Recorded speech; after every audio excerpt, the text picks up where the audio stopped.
So, let's bring on that hero of heroes, that Sarien sanitizer, that space-age swashbuckler, the man you know and love, Roger Wilco!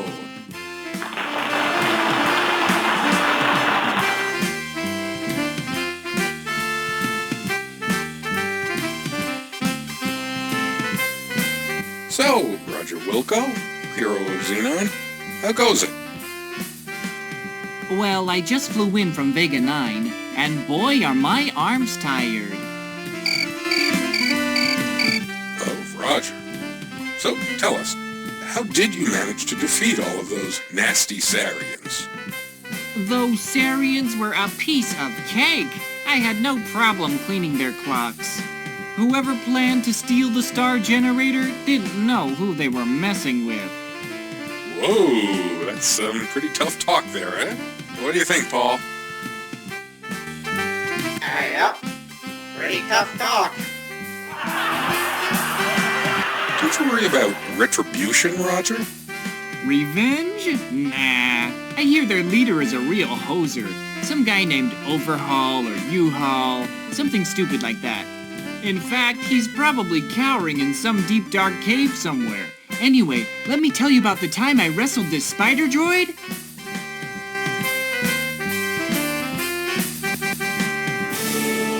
How dare this puny, insignificant life form insult my superior intellect?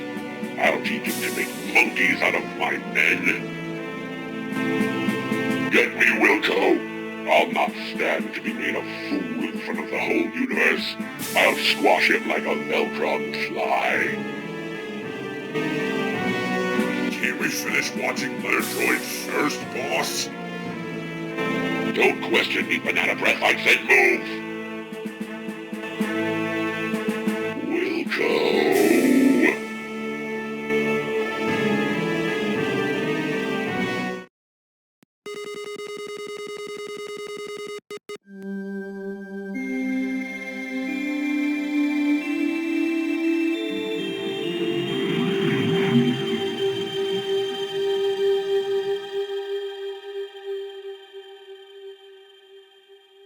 As you will recall in our last chapter, you had just foiled the Sarien's fiendish plot to rule the galaxy by using the star generator as their weapon of destruction. You became a hero by saving countless lives and returning the star generator technology into safe hands. Life was beautiful.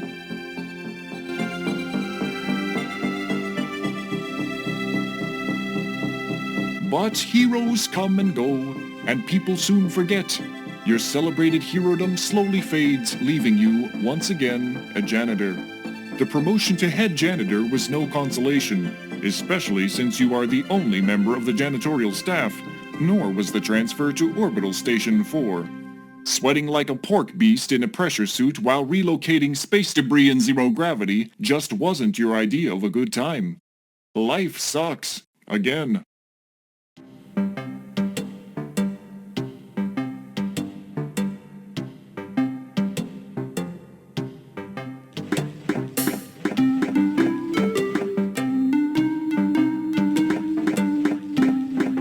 Orbital Station 4 is one of many orbiting Xenon, your home planet. It is a transfer point for travelers seeking transportation to the various planets in the Xenon system. As we begin this chapter of our story, we find you, Roger Wilco, ace janitor, doing what you do best.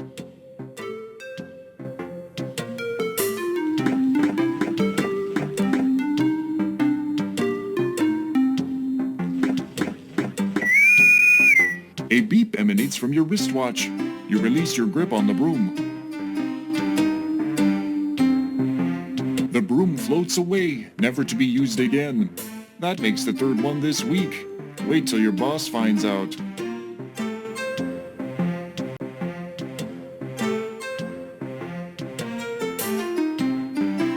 You gaze out into the near nothingness. The billions and billions of worlds apparent to the eye make you realize how truly insignificant you are.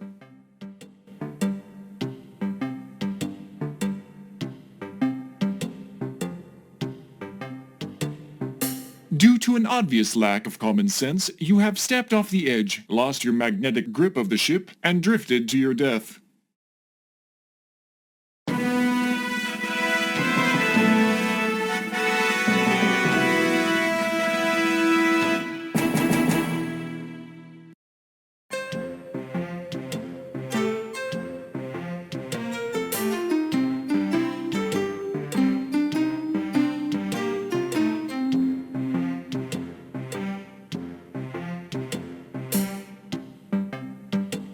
The flashing light means you have a caller waiting. This button will activate your online daily horoscope.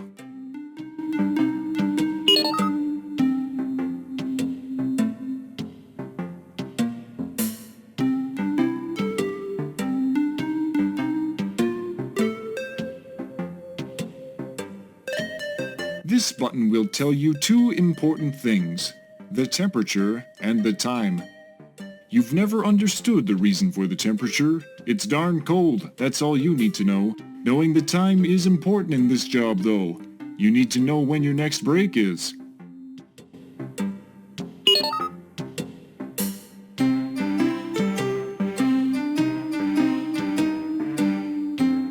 Pressing this button opens your iWatch communicator.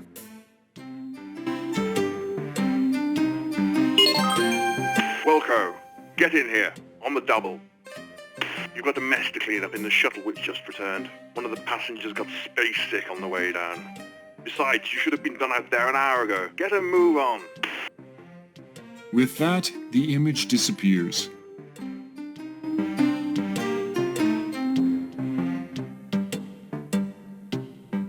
It's a mostly unclean section of Space Station. The rails and beams all lead to the unfinished end of the orbital station. It is painted with the words, "Our company loves you," on the outer side of the railing.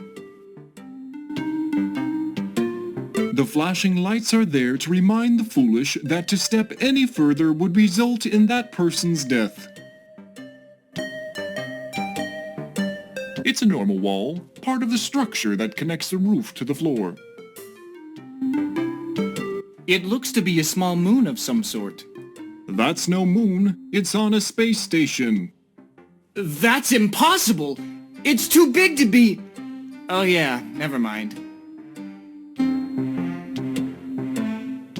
The airlock is not much to look at. It is activated when the small platform is stepped on.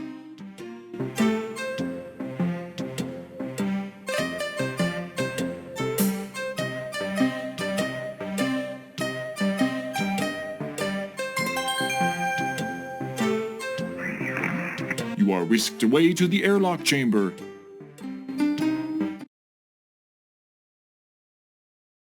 Stand by for decontamination.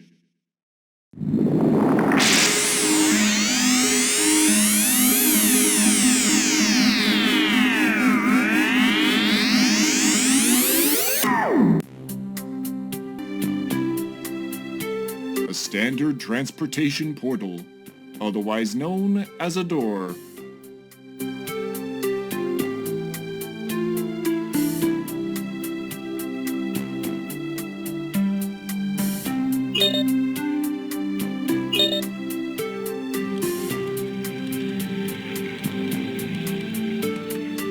You've got a lot of nerve coming in here with your EVA suit on.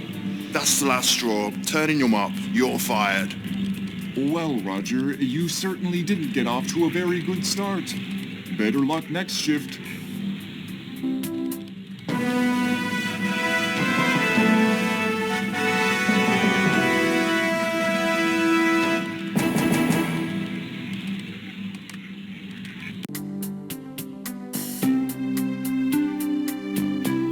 On the ceiling is mounted the decontamination mechanism. It cleans any unwanted matter from crew persons entering the ship through the airlock. EVA suits hang from this wall.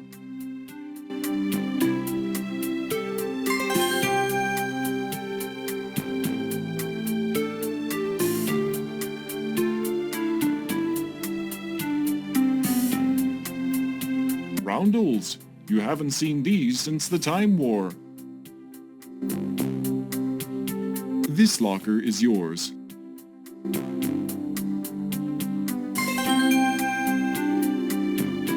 You open the only locker for which you have a combination. Phew! Putrid waves of stench waft forth. You can't recall the last cleaning it received. You bravely peer into the locker to find a Kubik's Rube puzzle and your athletic supporter, which you take.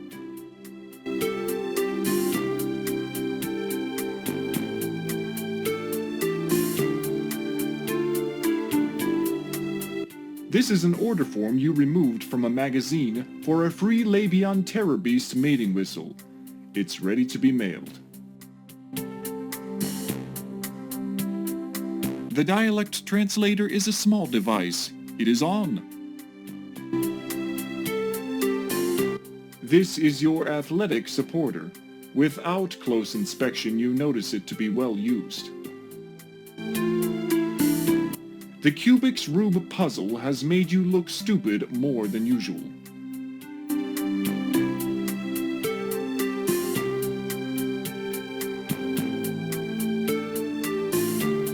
That does not compute.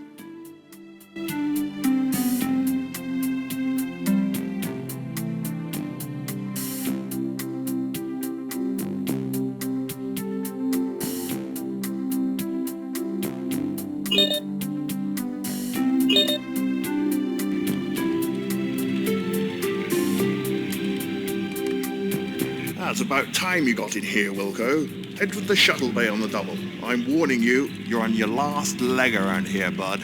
One more screw-up and you're history. Bob, send Roger here directly to the shuttle bay and nowhere else until the job is completed. Do you hear that, Wilco? No napping in closets.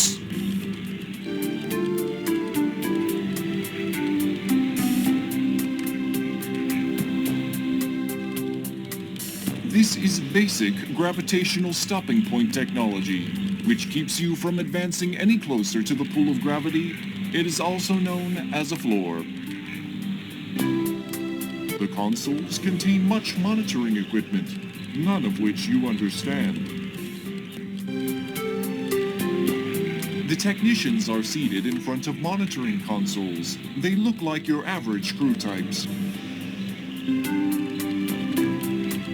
This guy's name is Bob.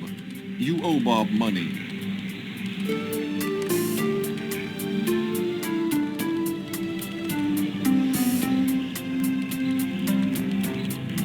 Chief's not happy with you, Roger. You'd better get over to the shuttle bay soon. By the way, you still owe me 20 buckazoids.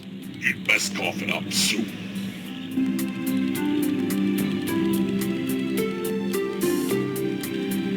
He's a balding man. Luminous veins stand in bold defiance to the planes of his temples. Funny, you think? He looked much healthier when you first came aboard. He's not available for that. Besides, if he sees you, you're dead meat. Get to the shuttle bay.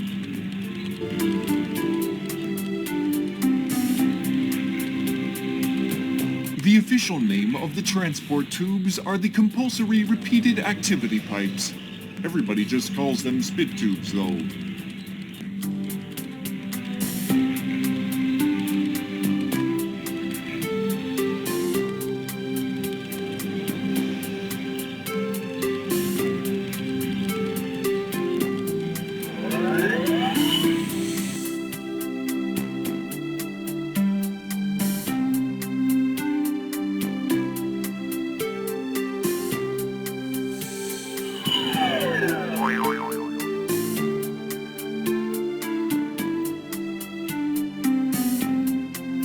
It's a large space metal door.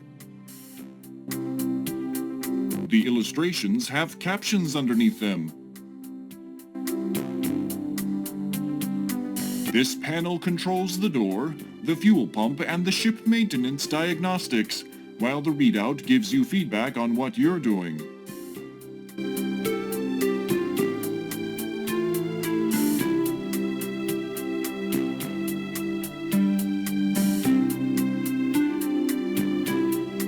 Press press the big button marked Shuttle Bay Door. It feels hot and the screen is turning green from the heat. This thing has seen better days.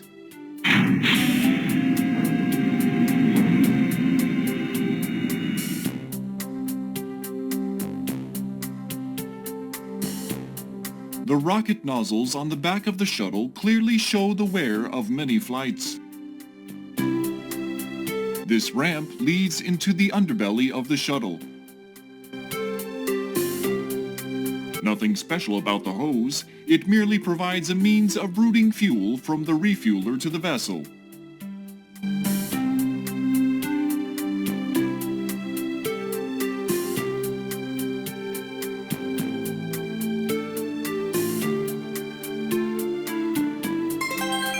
You enter the shuttle and start sniffing around for the mess you must clean.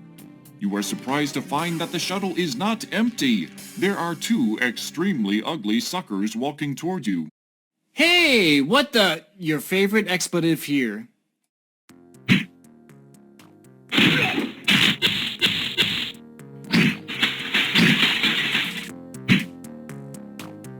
Your protest is cut short as two interstellar ruffians proceed to thump you unconscious. Everything fades.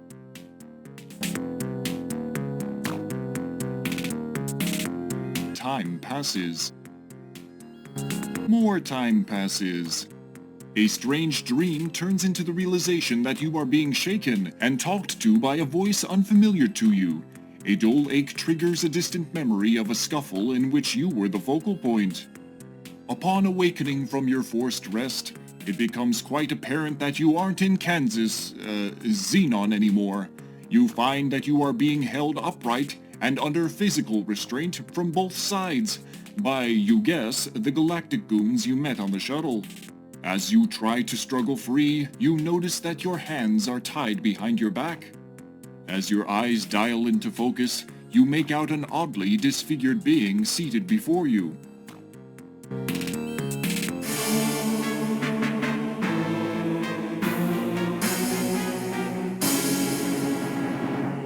He is a sagging mass of flesh that appears to have been human at one time. Tubes and wires extend from his body, leading to machines which keep him alive. Well, did we have a nice nap? I thought we would have to resort to drastic measures to wake you. Oh well. Welcome to my humble fortress, Roger Wilco. The name's Vohauls. Sludge Vohaul. I was the genius behind the star generator when it was in its concept stages. It was to be my ultimate war weapon until some sissy-pants scientist decided it would be better used saving lives rather than destroying them. What a waste of technology. Excuse me if I sound bitter. Anyway, you ruined my Sarien operation. I was going to use the star generator to make Xenon pay for what they did to me. They were going to know my wrath in a big way. You somehow managed to change all that. Oh, I suppose I should have known better than to use those mental midget Sariens. That's not the point, however. You're responsible, and you shall pay. Besides, I have another plan, and you'll not be around to foil it. I have devised a plan so horrible, so frightening, so diabolical that no one will be able to stop me. Observe my latest creation. I intend to infest your planet with thousands of these genetically engineered door-to-door life insurance salesmen. I will at last reap sweet revenge from a scientific community that mocked me. My plan was to kill you, but I've had a change of heart.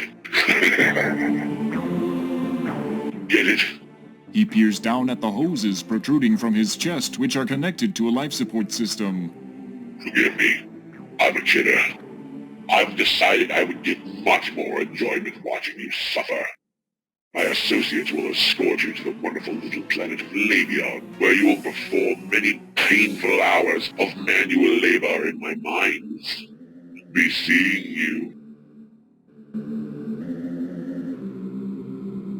An injection renders you unconscious. Your drugged carcass is loaded onto a shuttle. Upon reviving, you look through the viewing port to see Vohauls' massive asteroid fortress getting smaller.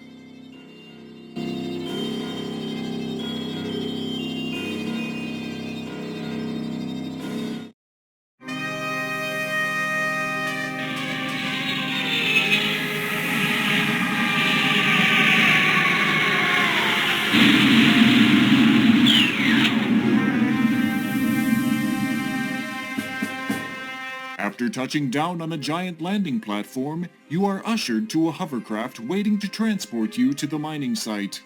Utter despair sets in.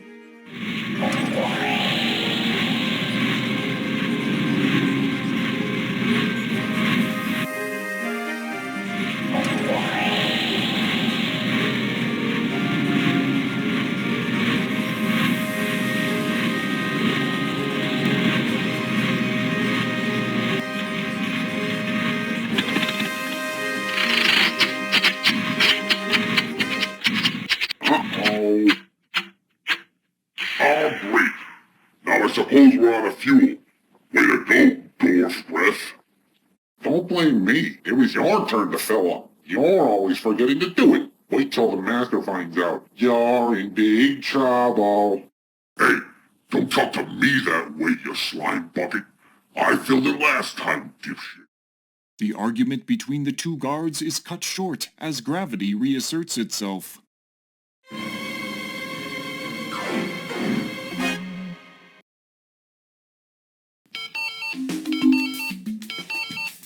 Good thing that guard broke your fall. He doesn't look too happy about it, though.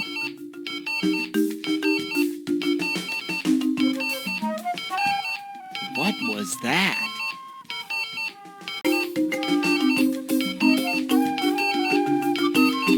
The dense foliage interspersed throughout this forest bars your path wherever it may be. Anybody out there? You find yourself hoping there is no response.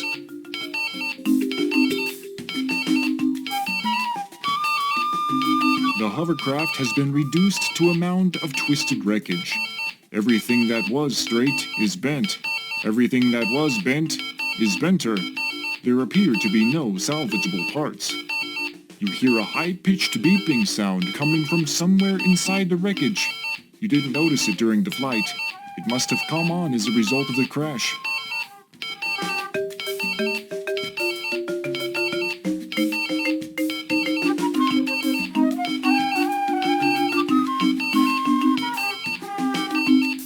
A hole in the ship has left its insides exposed.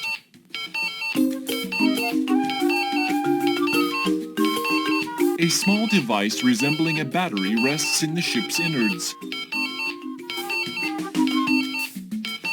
You carefully remove the piece of unstable ordnance and pocket it. Doing so causes the high-pitched beeping to stop. For some reason, I got this sense of doom right before taking that.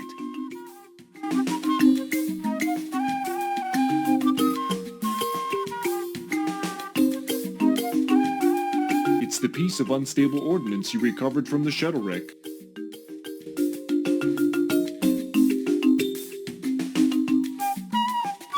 You have everything you need from the wrecked craft.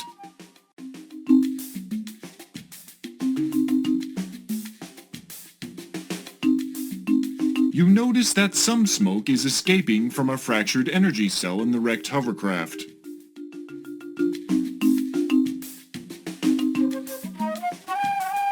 The smoke smells like something that might be emitted from a burning object.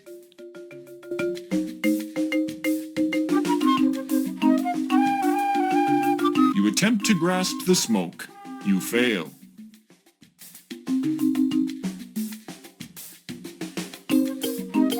Ouch! That looks painful. Leave the guard alone. He has been through a lot.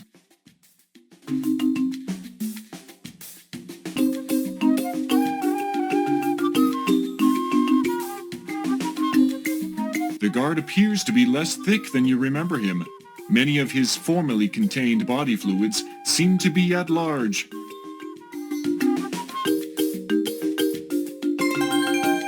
search the grotesque body and find a small, thin, magnetic card. It looks like a key card. You seem to recall seeing one somewhere in the past.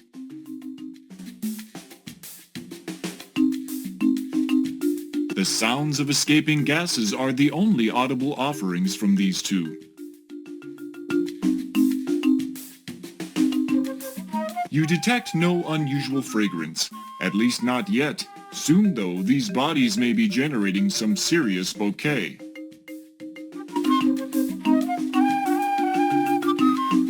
You're one twisted mofo. The only other person I know who would try that is Mark Crowe.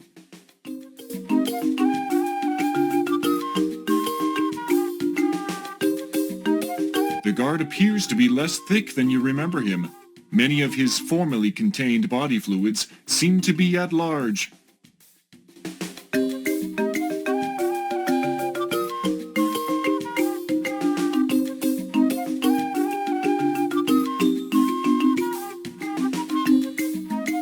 You startle a small creature. It could be a rabbit, but for its green fur and orange spots.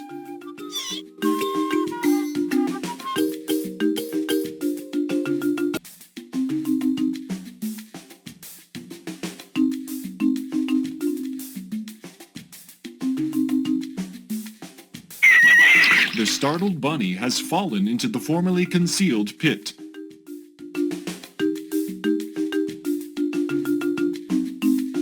You peer into the hole and see the formerly alive bunny, now a mangled corpse, on the end of some large sharpened sticks.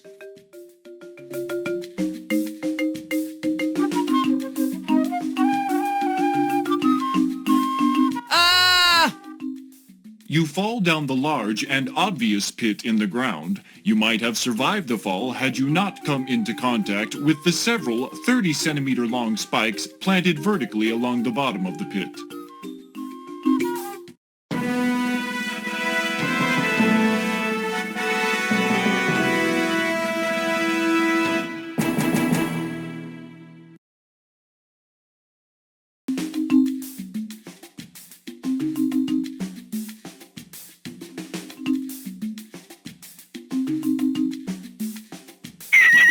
The startled bunny has fallen into the formerly concealed pit.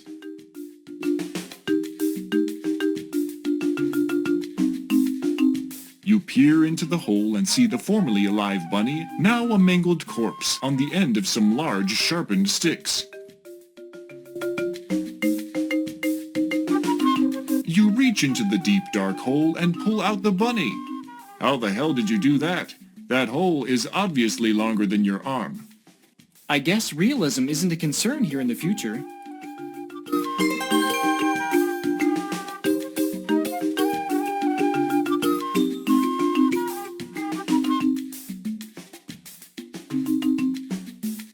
It looks like your average keycard. It's the bloody carcass of the adorable bunny-like creature you found.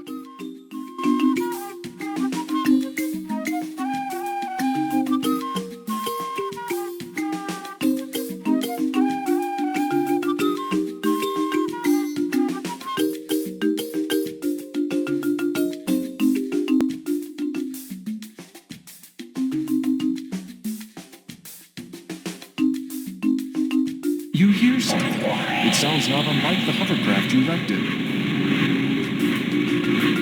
These odd trees grow increasingly smaller in diameter, tapering to a small point at the top.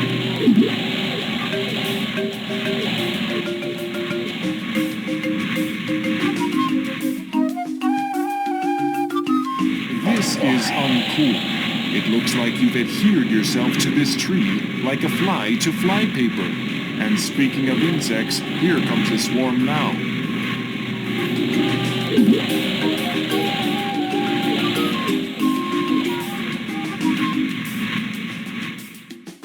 You'll be proud to know that you have filled today's nutritional requirements for many of the local carnivorous insects. Adventuring is not always pretty.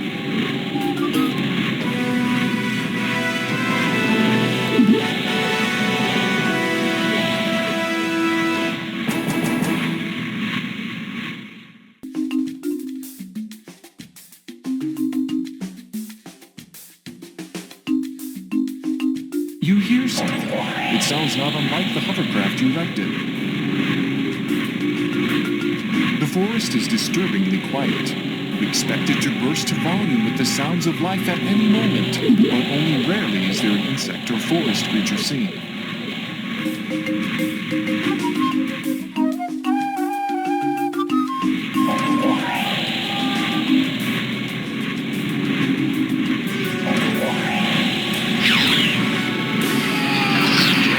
Vohal's troops have tracked you down and passed sentence for your escape. Tough luck, eh?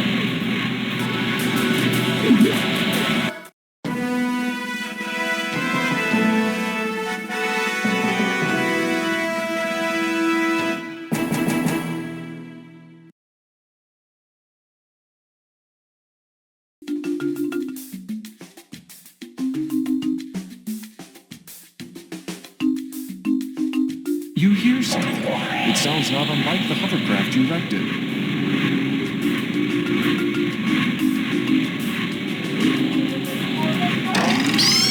Suddenly, from somewhere to the east, you will hear a twang, followed by a high-pitched shriek.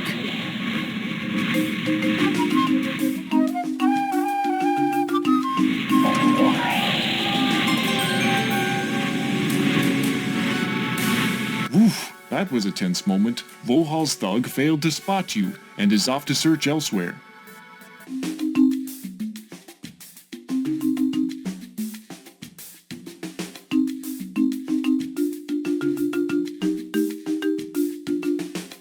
Does this place suck, or what? No response.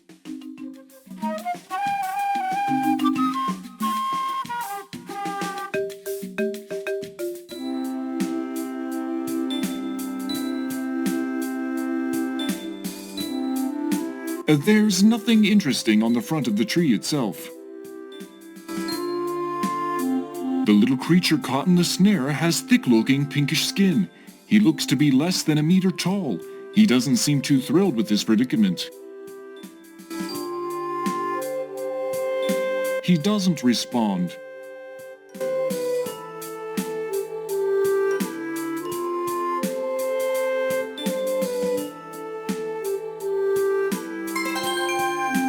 You quickly untie the little guy.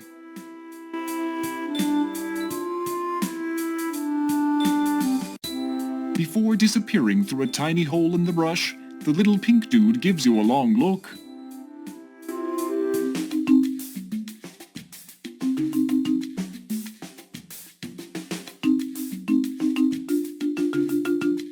This tattered old rope?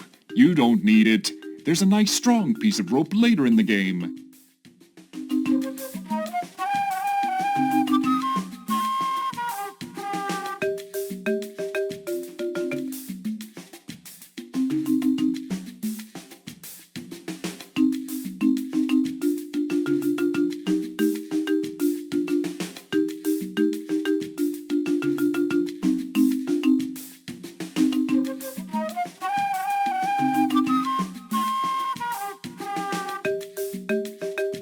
The mailbox looks typical for a mailbox. There is a slot, a tray, and a sign. The sign says Radical Express, when it totally no doubt for sure has to be there a while previously. The tray, which is actually a small indentation in the lower part of the machine, is currently empty.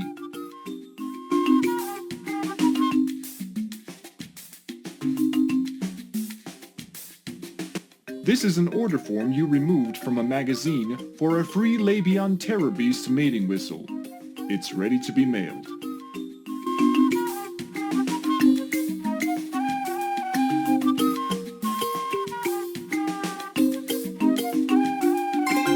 You drop the order form into the box.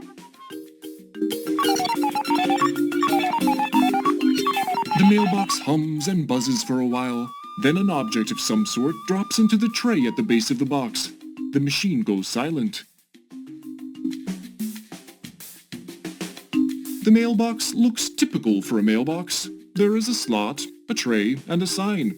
The sign says Radical Express, when it totally no doubt for sure has to be there a while previously.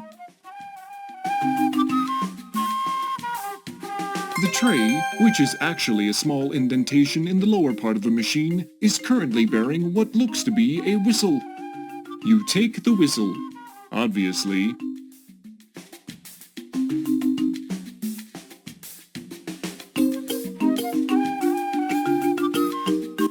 The whistle is usual looking.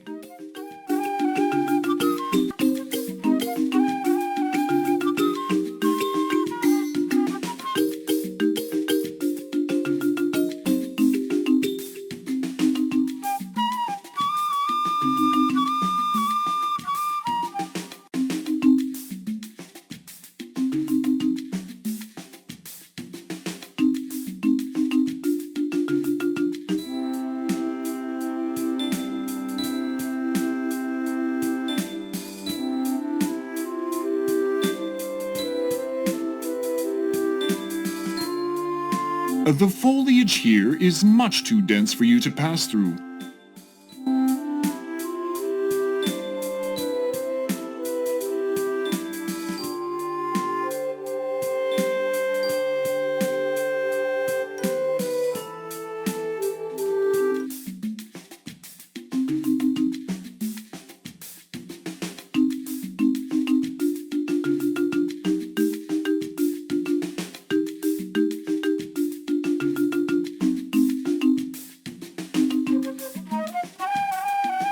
The spores are light blue and bulb-shaped. They seem to be loosely attached to the ground.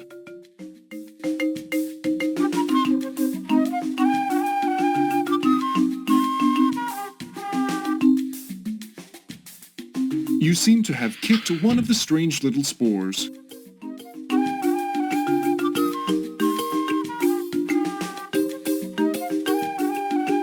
Your kick caused some spores to open and spray a fine powder into the air. As a result, you are paralyzed from head to toe, unable to move a single muscle.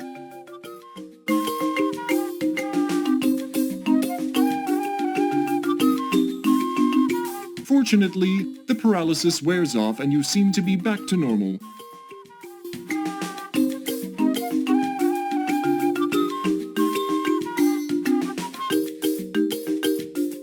You take possession of one of the spores, being careful not to mistakenly break it open.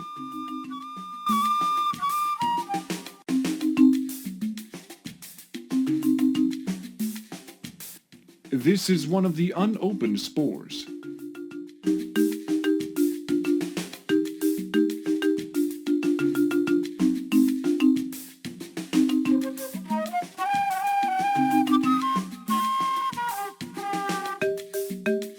The foliage here is much too dense for you to pass through.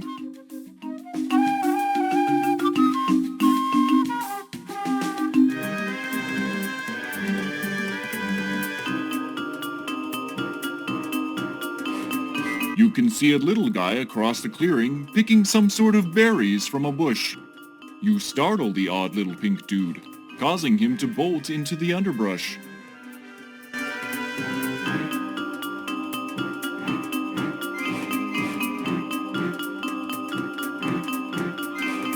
You see large, plump berries on the bank of bushes in this field. You are in another clearing in the forest. This one seems to be occupied by a type of plant life you are not familiar with.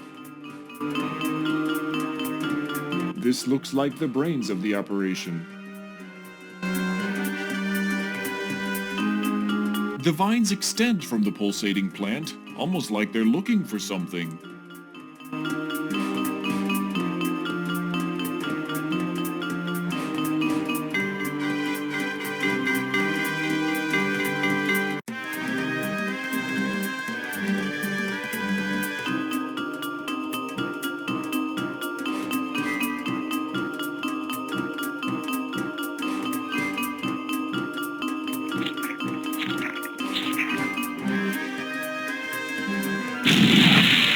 Good! You've succeeded in establishing contact with one of this planet's life forms. That was unexpected. The thing exploded, taking you on a one-way trip to that great garden in the sky. If only it didn't look like a maze, you'd probably be able to think a bit more outside the box.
It's the piece of unstable ordnance you recovered from the shuttle wreck.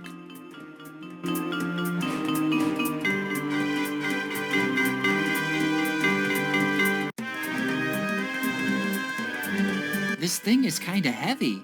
I don't think I can throw it that far. Wimp, I guess you better find some other way to make use of the ordnance. This thing is kinda heavy. I don't think I can throw it that far.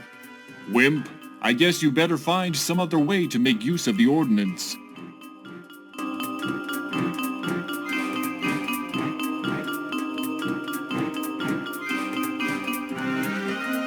It's the bloody carcass of the adorable bunny-like creature you found.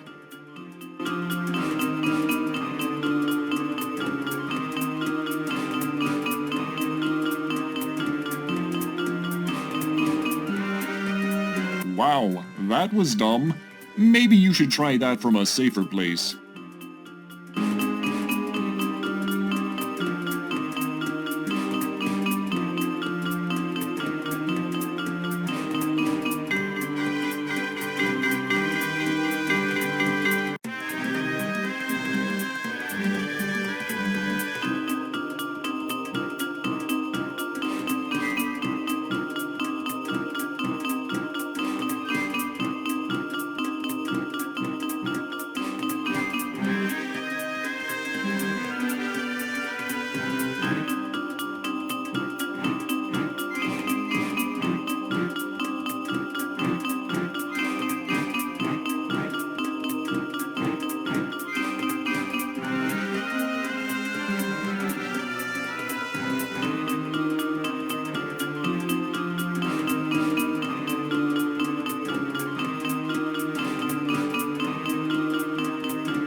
You place the rabbit carcass on the sticky vine plant.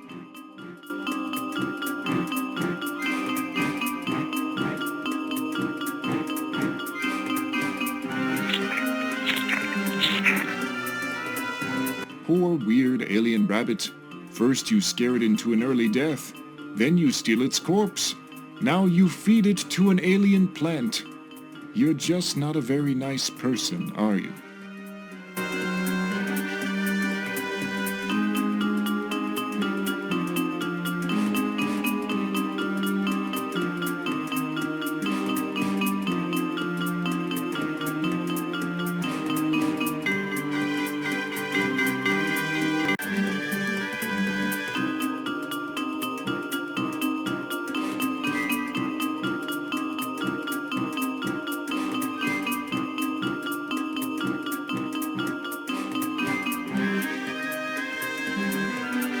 You shove the unstable ordnance up a readily available orifice of the dead creature. You're a sick man, Roger.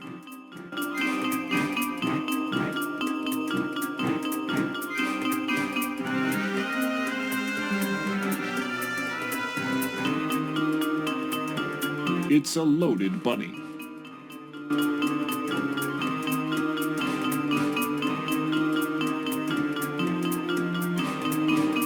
place the rabbit carcass on the sticky vine plant.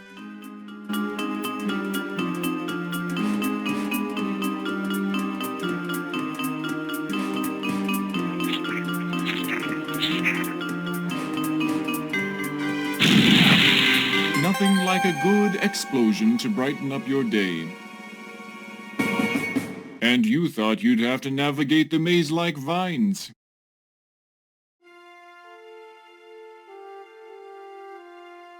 That unstable ordnance sure made short work of this vine creature. They look dead now.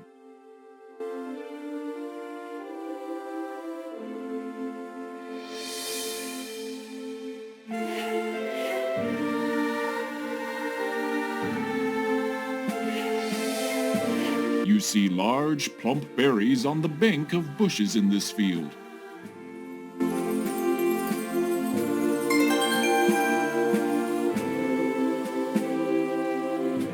You snag some of the odoriferous red berries.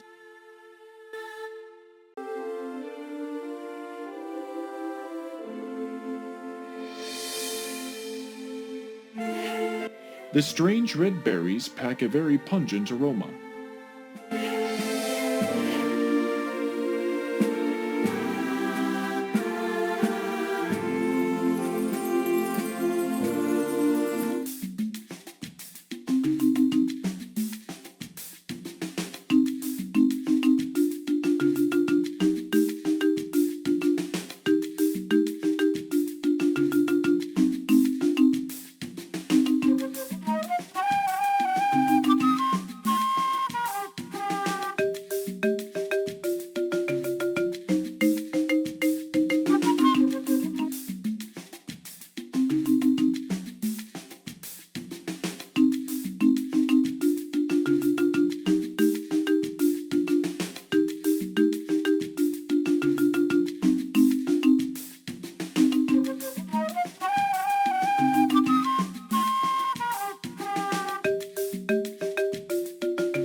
Standing in a dark and damp portion of the forest, there are some very large mushroom-like growths here.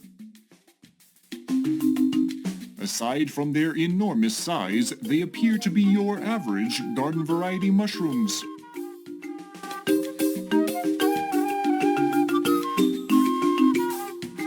The mushrooms smell like fungus. You can't eat these mushrooms, Roger.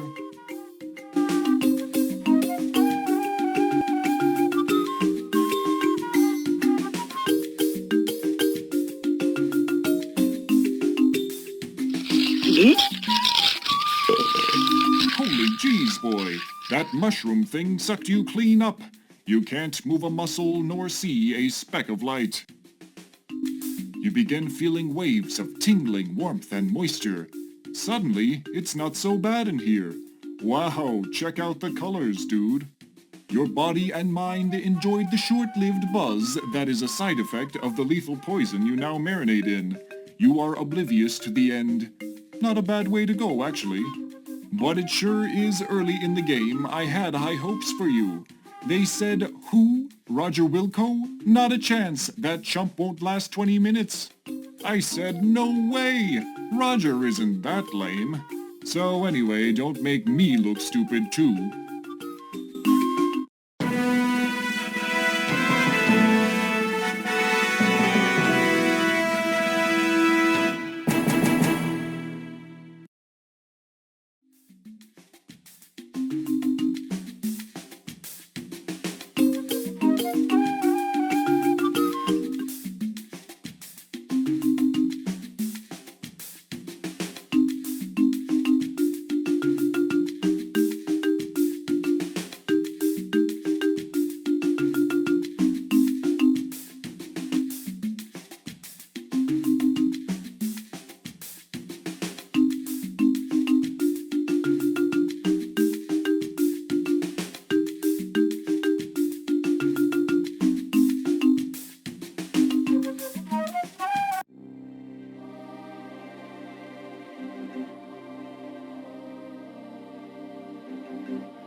It's a cheetar centaur. Nah, only kidding. It looks dangerous, though.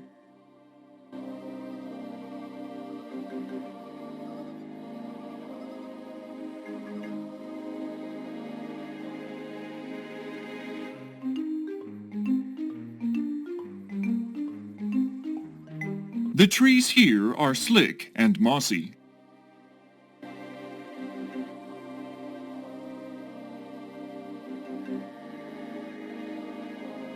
The swamp water is mostly green. It must be reflecting the green of the canopy of leaves overhead. Actually, it's more likely the algae. Those leaves are opaque, so they wouldn't reflect back to the water's surface. Now leave the narrating to me. Just trying to help you out, Mr. Creepy Disembodied Voice that comments on everything I do.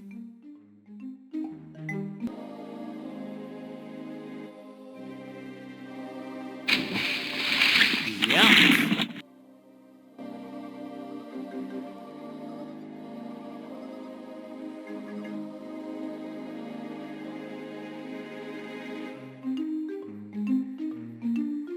The swamp monster attacks you with its slimy tentacles. You struggle in vain to free yourself.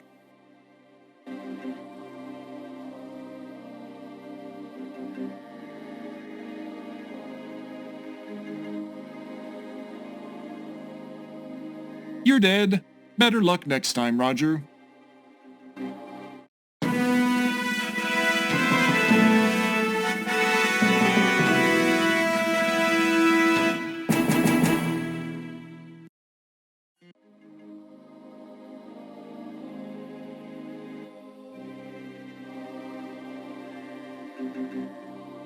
The strange red berries pack a very pungent aroma.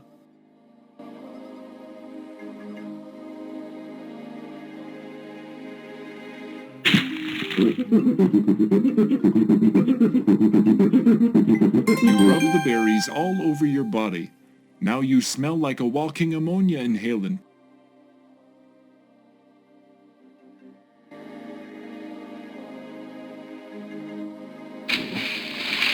Yeah.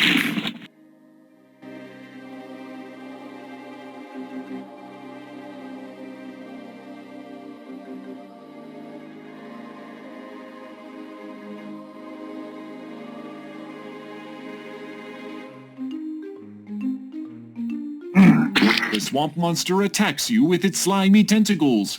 Almost as suddenly, it spits you back out. You distinctly hear the sounds of aquatic gagging and retching. Evidently, you had a bad aftertaste from the berries.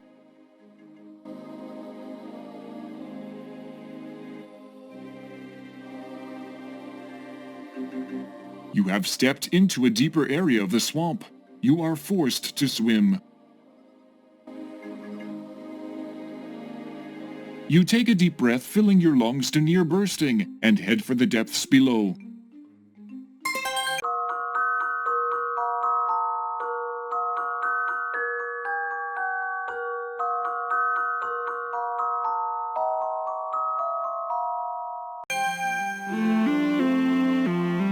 To your amazement, you find yourself in an underwater cavern. The water is much cleaner here than in the swamp above.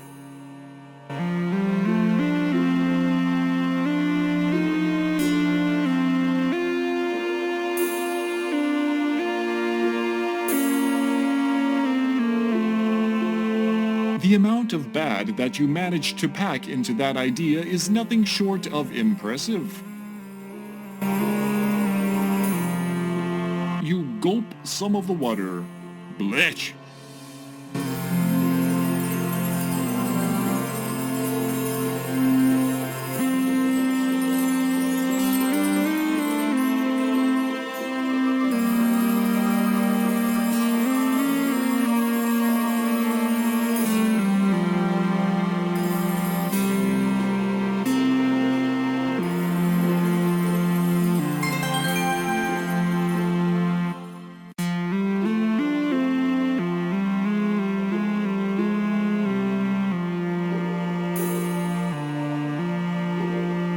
The cave walls look to be made of rock. A small boulder with a glowing gem resting on it sits in this air pocket cavern.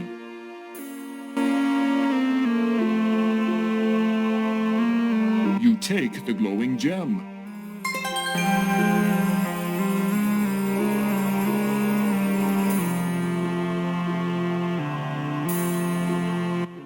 The glowing gem provides a gentle illumination.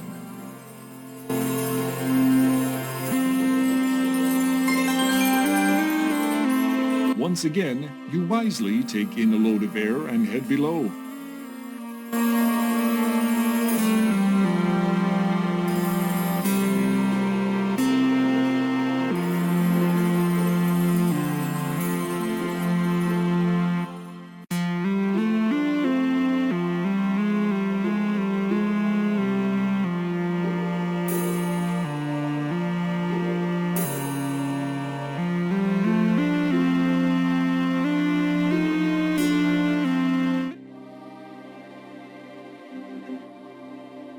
You have gotten out of the deep spot and are back on your soggy feet.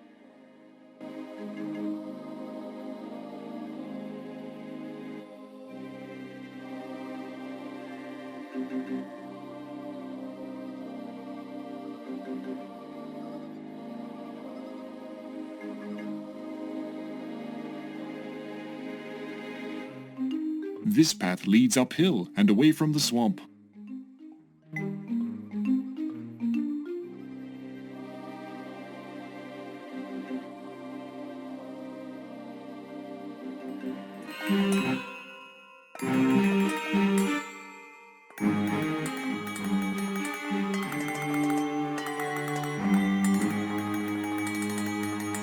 Darkening hues of magenta warn you of the impending nightfall.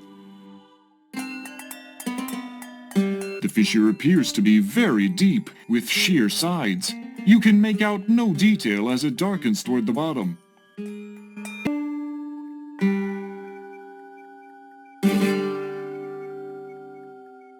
You smoothly step off anything that will support your weight. Gravity has its way with you, and you are sucked to the depths of the fissure at a very high rate of speed. Needless to say, you hit the bottom, and your mortal remains are redimensioned to the point where life is no longer an option. Will you never learn?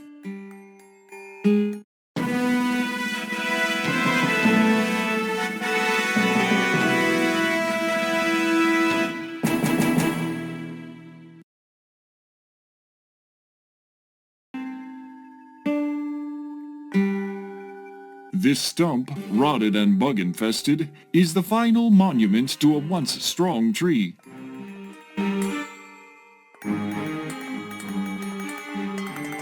This tree is dead, and seems to be free of the slick secretions some of the others generate. You begin to shimmy your way up the snag. Oof!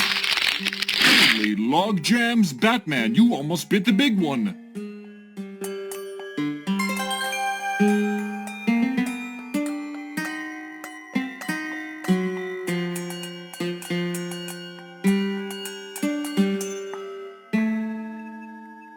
It reminds you of a bush that you kept in your room back on the Xenon 4. Roger claims that it got depressed and lost the will to live.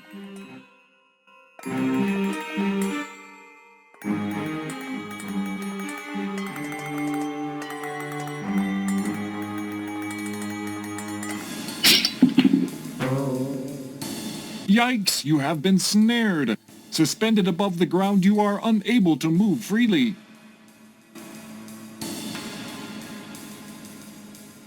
After a while, the cerebral fireworks begin. Capillaries begin to burst under the strain. You pass out. Once again, time passes. And then, some more time passes. While unconscious, you have the strangest of dreams.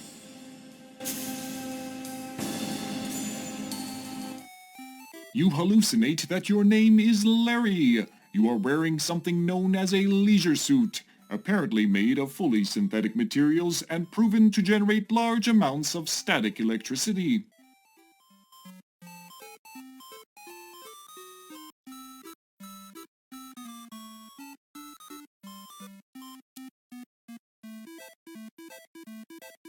while prowling a locale known as the Land of the Lounge Lizards. You spend your time badgering women of the area to participate in bizarre mating rituals such as... Just then, consciousness begins to creep in.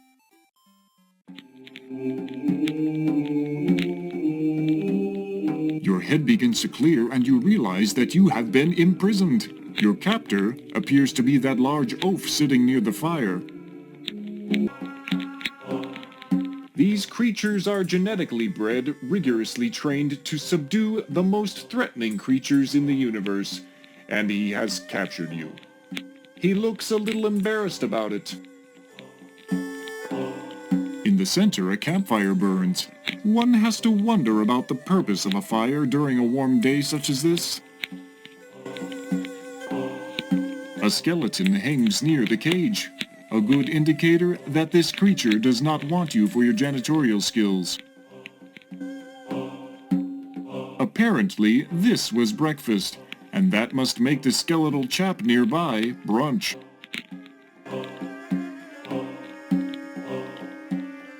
The cage is made of some very hard branches. Or are they bones? They might as well be welded steel bars. The lock on the door is crude-looking but effective. The rust would prevent anything but the correct key from turning it.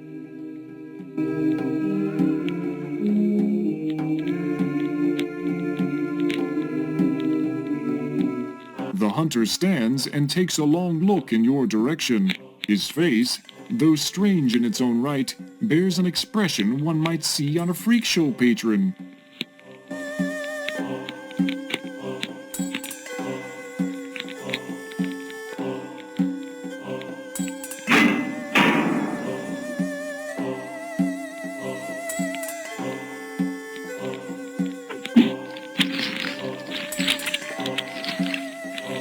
The hunter has decided that it's a perfect day for a barbecue. As he slowly turns you over the fire, you begin to turn a beautiful golden brown. Death follows at an agonizingly long distance.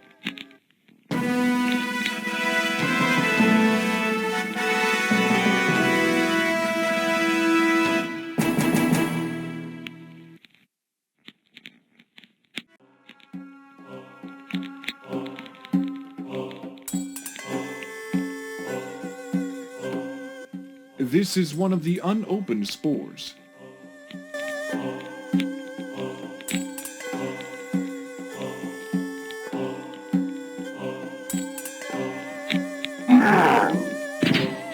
Upon impact with the ground, the spore opens and spews its dust into the air. The hunter falls to the ground, paralyzed.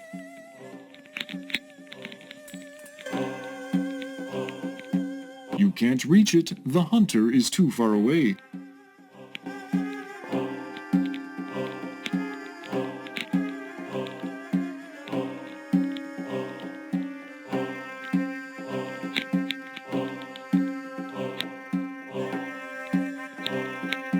The hunter stands and takes a long look in your direction. His face, though strange in its own right, bears an expression one might see on a freak show patron.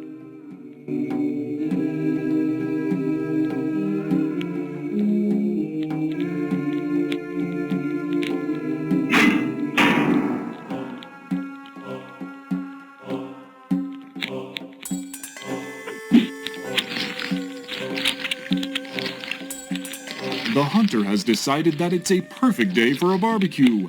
As he slowly turns you over the fire, you begin to turn a beautiful golden brown. Death follows at an agonizingly long distance.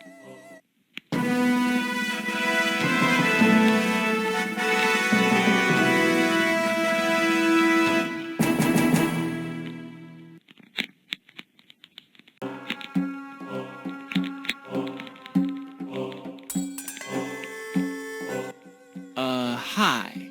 My name's Roger Wilco.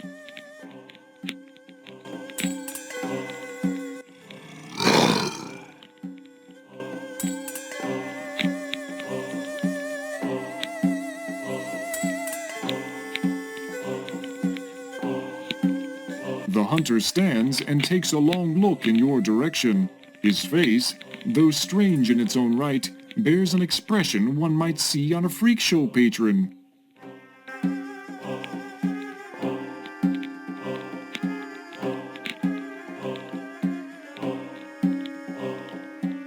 This is one of the unopened spores.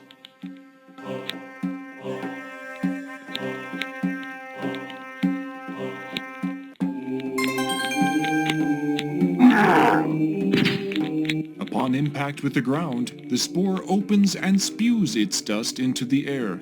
The hunter falls to the ground, paralyzed.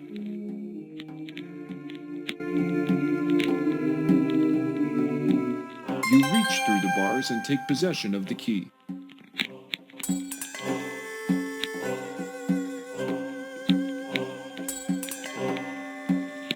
This key looks to be made rather crudely.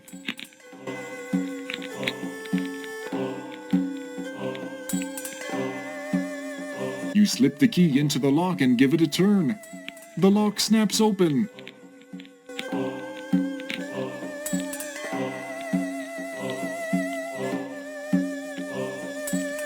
You don't want it back. A rope hangs from the large tree. You grab the rope.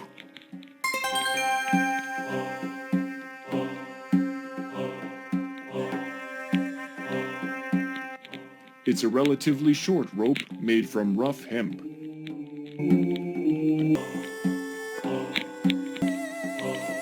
You already took the only thing of value on him. Better not push it. You have enough restraining orders on your head as it is. Mogo still has pending sexual misconduct allegations against you. I was just trying to find a parking spot. All I did was fly in and out of an inactive volcano near the rear of the planet a few times.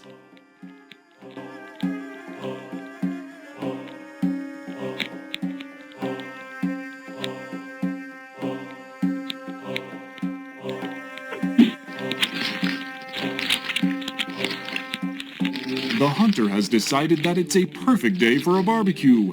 As he slowly turns you over the fire, you begin to turn a beautiful golden brown.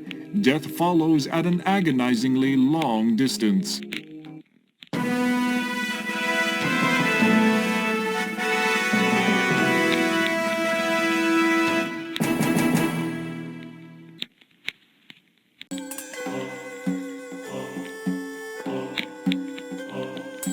It has a zingy orange smell. Smells like oregano. Tastes like oregano, with just a hint of rotting flesh.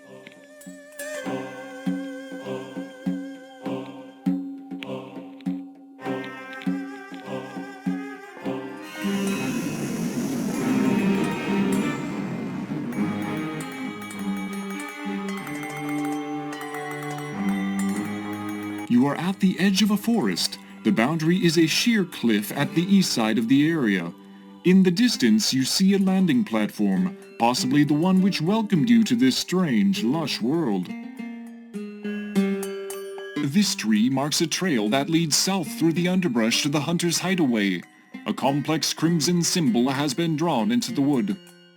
I don't see a symbol there. It's drawn in hunter code. You wouldn't be able to recognize it unless you're a hunter. Well, a hunter, or an inexplicably semi-omniscient narrator. The grass here, is it? It looks mowed. Big scary hunter likes to keep his front lawn all neat and pretty. What a girly man. A dense forest separates you from the shuttle platform. It would seem that you're not quite home free yet.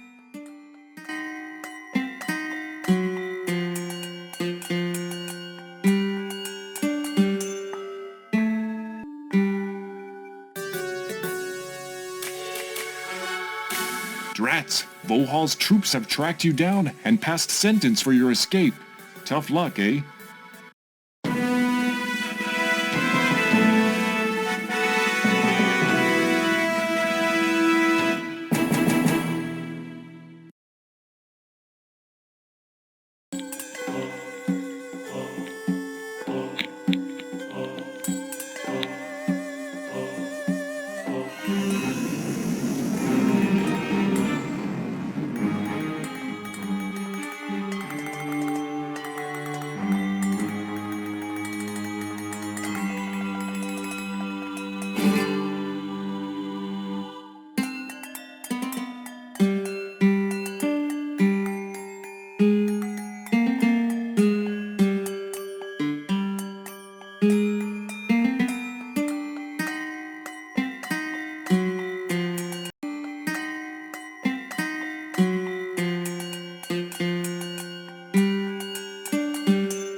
Gripping firmly with your legs, you tie the rope to the middle of the makeshift bridge.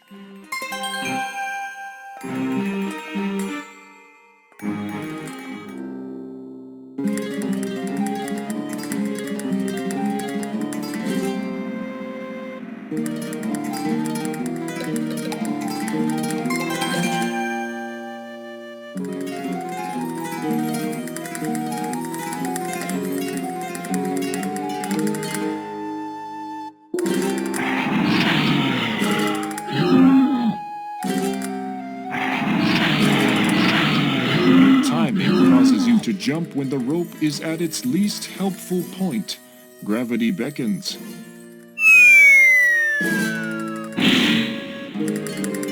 Due to the unyielding nature of solid ground, especially when struck from 50 meters, you now bear the dimensions of a manhole cover.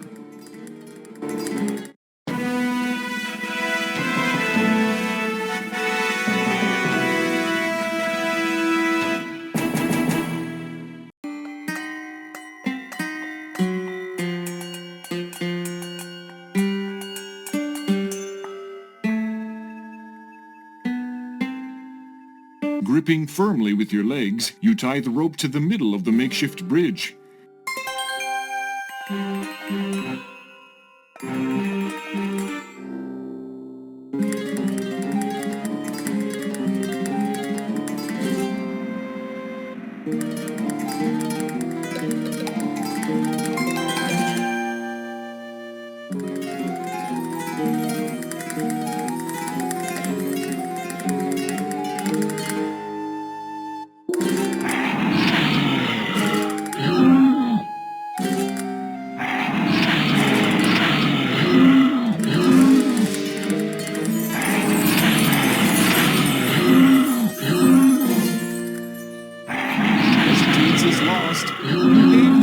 One chance too many, and he seized the opportunity. Not to mention you. You are consumed in 2 quick bites.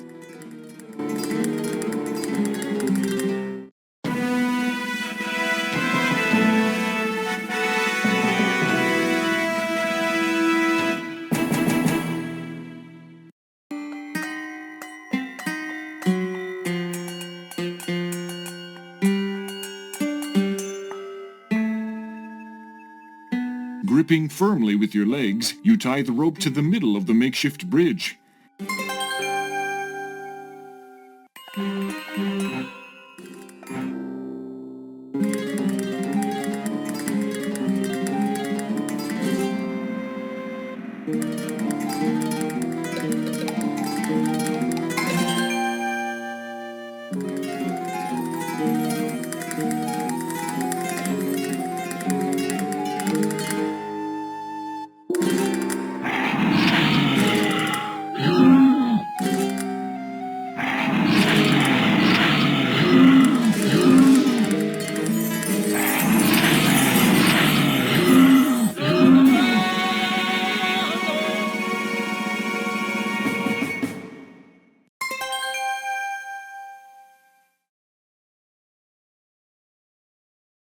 There is a mammoth member of the local fauna to the right.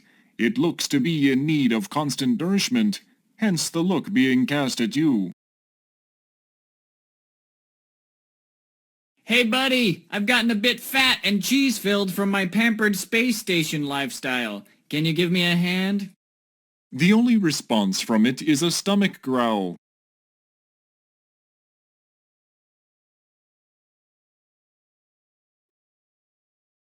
Yet more rocks, although this time there's a cave as well. That should be fun. The segmented ridges of the multi-tiered landscape flourish with life as water rushes forth along them. Yet more rocks, although this time there's a cave as well. That should be fun.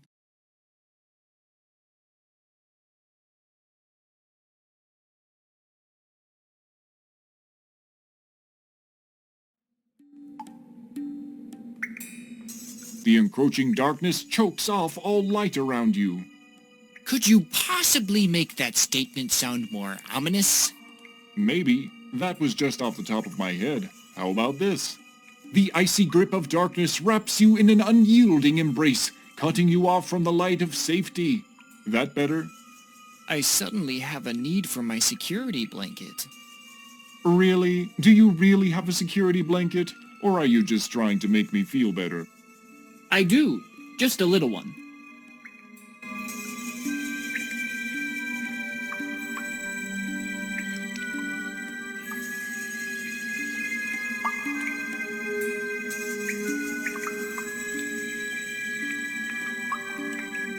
You hear the sound of many small, scratchy footsteps moving towards you. Ow! Gnash! Growl! Crunch! Snap! You have just been felled by a killer cave beaver. You now know the meaning of excruciating when used in reference to level of pain.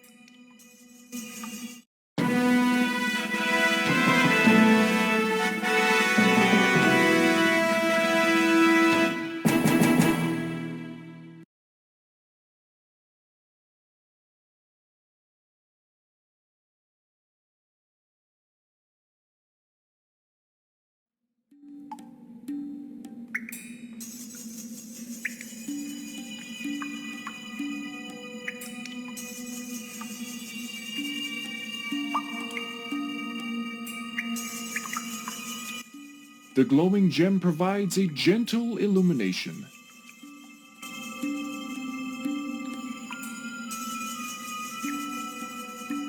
You take out the gem and hold it in your palm. The room is illuminated by its glow. You hear a small shriek and the sound of many footsteps moving away from you.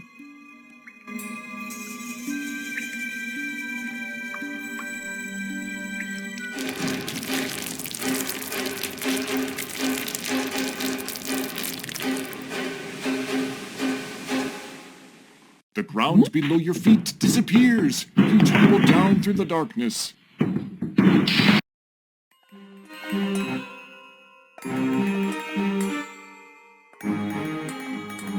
That was a rather spectacular entrance. All systems seem to be intact, though.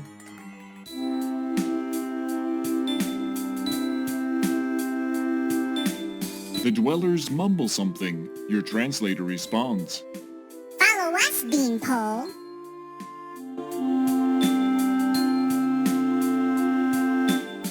The rocks strewn across this area from a natural barrier to the north. You notice the glowing gem lying near the cave opening.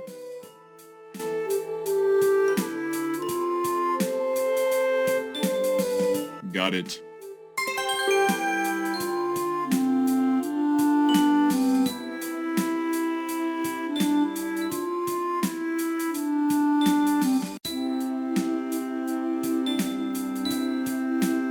Welcome to our canyon. You look to be from out of town. On behalf of all of us, I would like to thank you for saving our compadre from the hunters. You are welcome to stay in the canyon as long as you like. When you are ready to leave, simply say the word and my assistants will show you the only way out for a being of your size. When you leave, however, we must seal the exit behind you for our own protection. Goodbye, and good luck.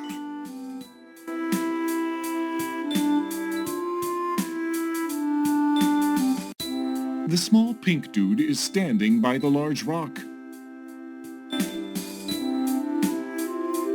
Now, what was that word? Gameplay note. You'll need to type the password into the translator. Enter will close the translator.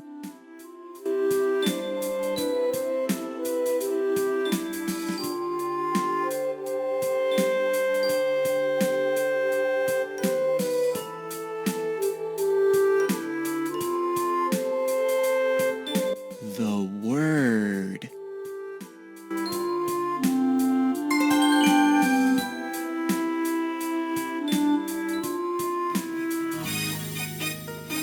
You realize that the little pink dudes weren't kidding around. It's very dark and cramped in here.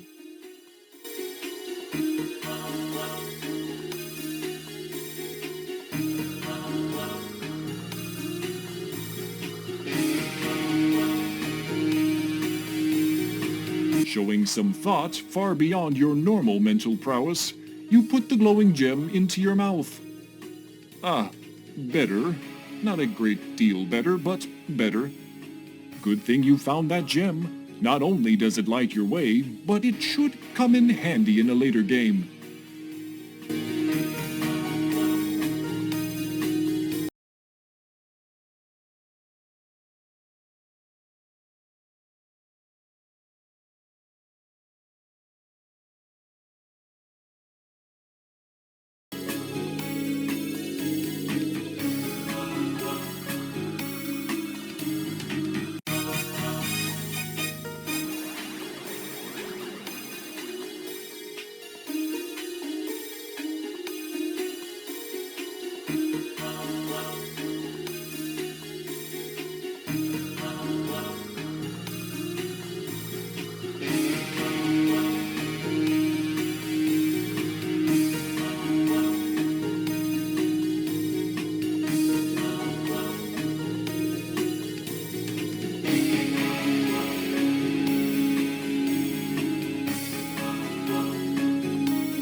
The dark corridors have some kind of sticky ooze on them.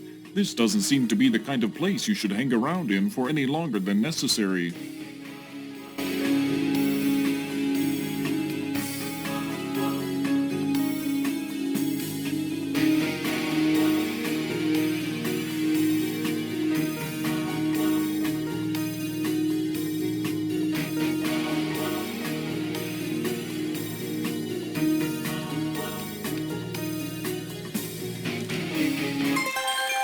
You have an opportunity to stand and spare your tender knees. The crystal clear water gives off a gentle glow. In abundance, it is able to light the room. You take the glowing gem from between your aching jaws. You notice it is overly moist as you slip it into your pocket. Beautiful subterranean waterfalls and cascades drop before you. The luminous liquid churns at the base before flowing downstream. The water is clear except for a very slight cloudiness. It appears to be luminous. In fact, the water's soft glow seems to be providing the light here.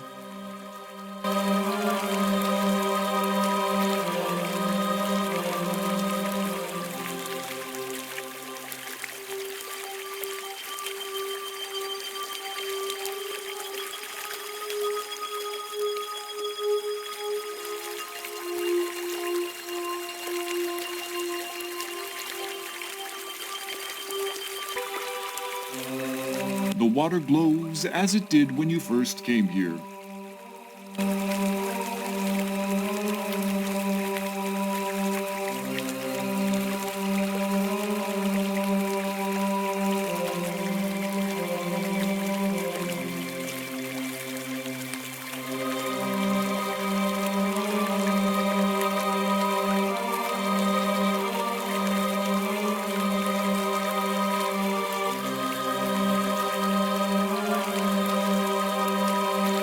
It's an ominous purple light, whose source seems to originate from the pit of doom over there. The water here rushes toward the ominously and inexplicably purple glowing area of doom.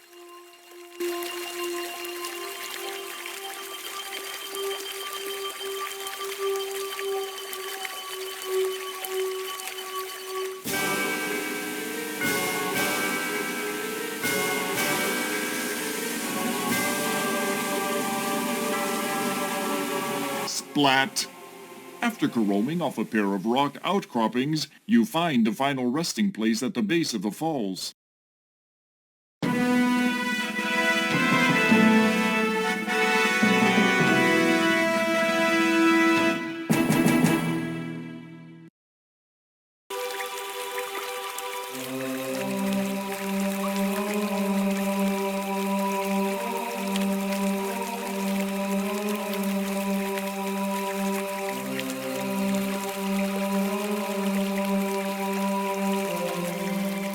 As you enter another of the mysterious subterranean chambers, you realize that the water is now racing toward a giant whirlpool in the middle of the area. You are caught in the strong current, powerless to alter your course.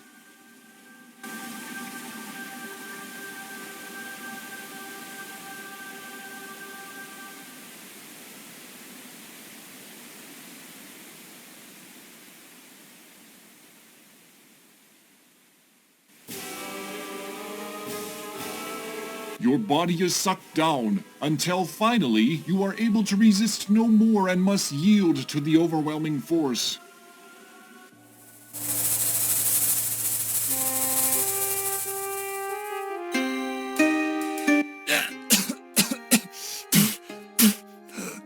Geez, that was quite a trip. Peering around, you find yourself back in the open again.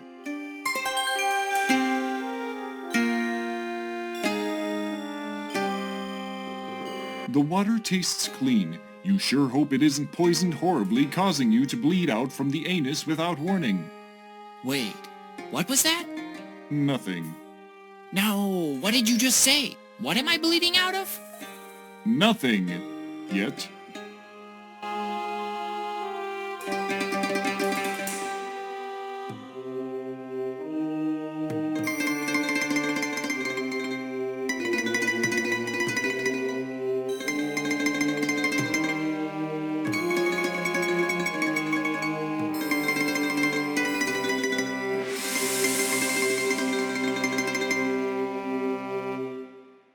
You notice some writing on one of the leftmost boulders.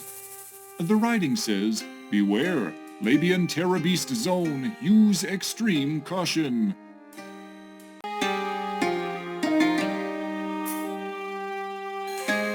Seeing that many of these rocks have been split at the middle, you decide to open and close them to give the illusion of talking.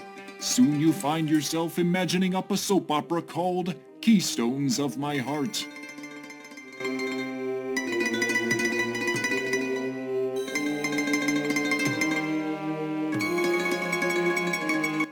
The whistle is usual looking.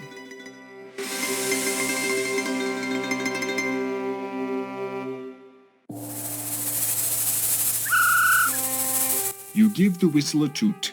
It makes an odd sound. You hear an incredible whirring and grinding sound coming from the north.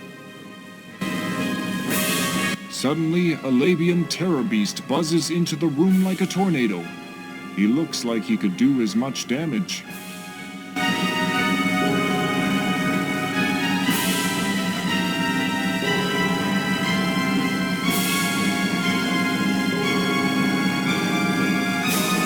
Well, ain't that a hoot? The guy reduced you to a multicolored mound of coleslaw-like matter. Better than a Murpho Slice-O-Matic. You are dead, however.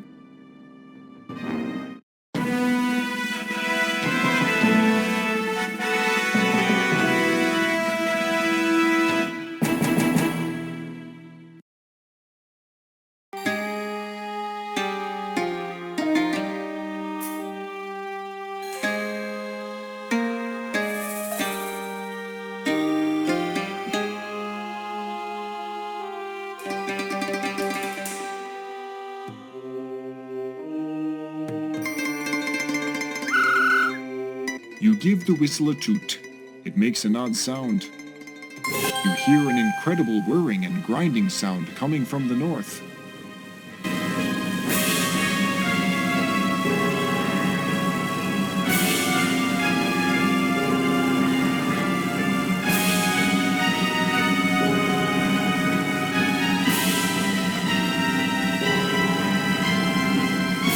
Suddenly, a Labion terror beast buzzes into the room like a tornado. He looks like he could do as much damage. He's almost cute. He doesn't seem to be interested in an intellectual conversation.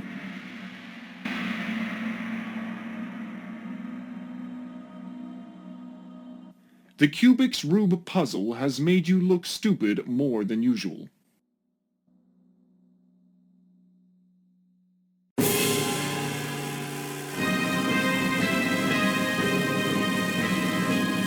You chuck the Cubics Rube puzzle over to the beast.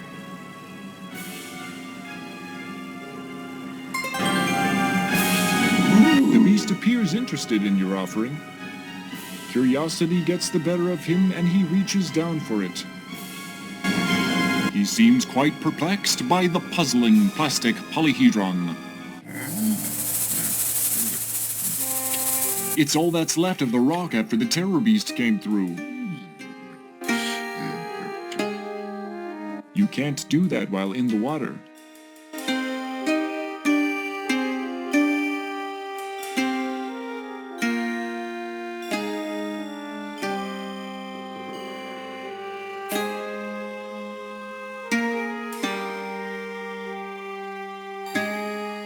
You pick up a small rock generated during the Terror Beast's grand entrance.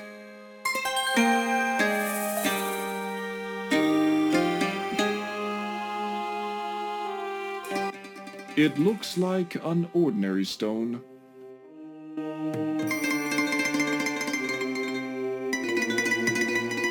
Your furry pal has created a nice, albeit short, doorway through the rock.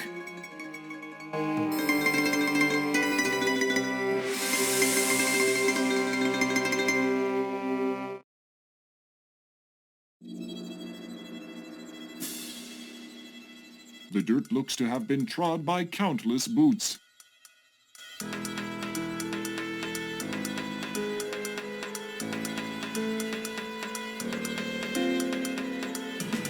The guard is hard at work patrolling the base of his tower. It must be a really boring job, like beta testing.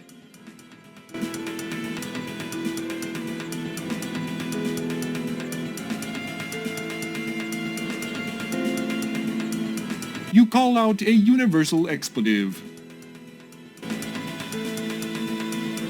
The being fires in the general direction of the sound. Unfortunately, that happens to be where you are. You know the rest.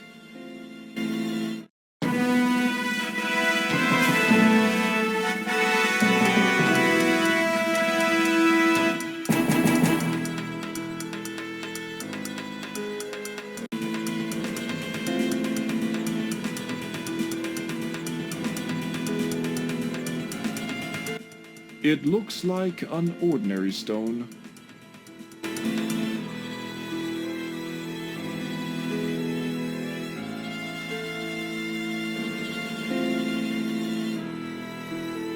You throw the rock in the direction of the guard. Unfortunately, it falls well short of its target. The guard responds by firing in the direction he thought it came from.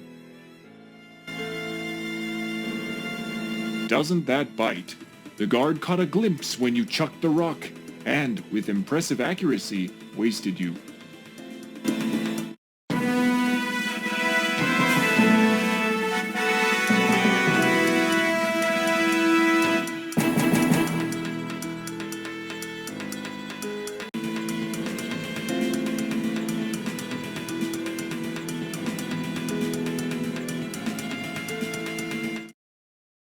Dang.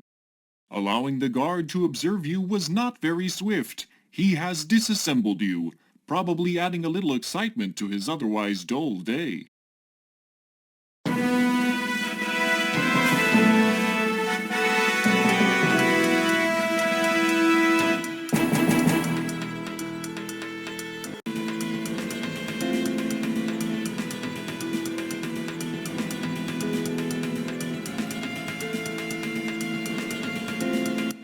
It looks like an ordinary stone. This is your athletic supporter. Without close inspection, you notice it to be well used.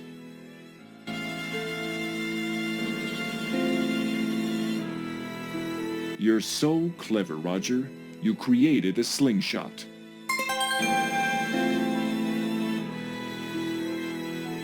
You're so clever, Roger.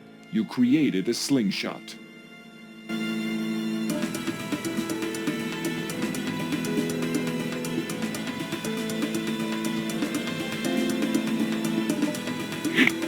The guard seems to have heard a sound and moves to get a better look. You cleverly use the athletic supporter to sling the rock at the guard. It makes serious contact with the side of his head. We like the way you think. He drops like a lead parakeet. The ripe thud of impact is momentarily sickening. He is perfectly still. Let's see that again.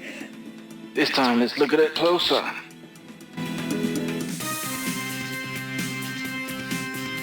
Hold it there. I want to see the rocket the guard. Let's do it then. In super slow-mo!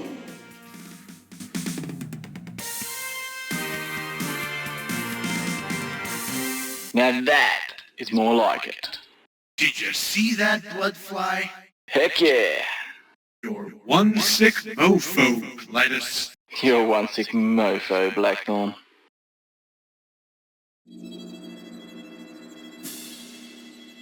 It's the remains of the guard you killed.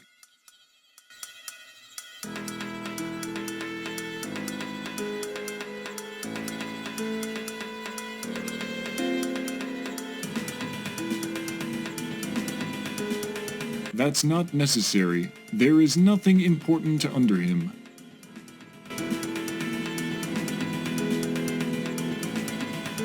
You need to get closer.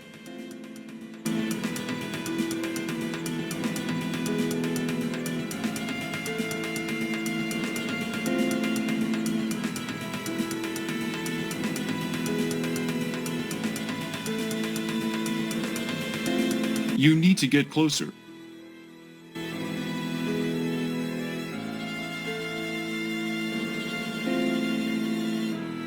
The elevator is nothing special to look at. There is a keycard slot to the side of it.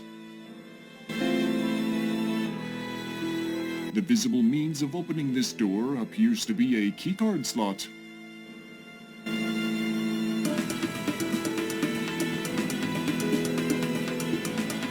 It's that uppy-downy thing that takes me to the top of things.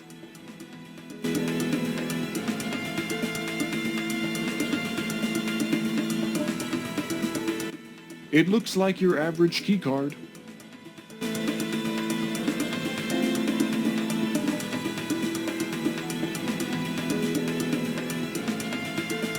You slide the keycard into the slot, then remove it.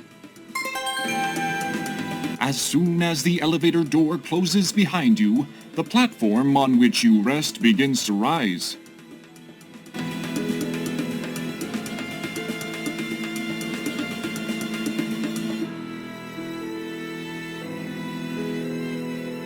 You are on a landing platform. A shuttle sits quietly nearby. You see lush growth all around. The sky is quite clear and blue. The shuttle is your ticket to somewhere else, just what you need to get off this planet.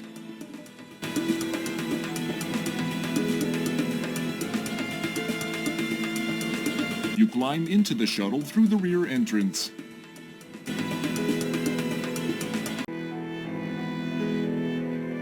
Everything looks automatic. The panel is loaded with clusters of system status indicators. There is a power button, an attitude dial, and an ascent thruster button.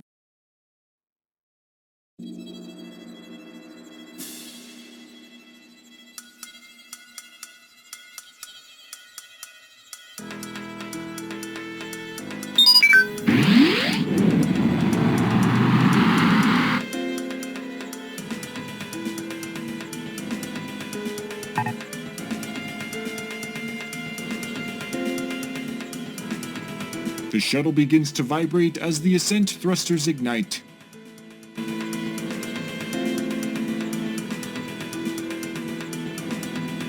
Because you are terminally weak above your shoulders, You guide the ship into the ground.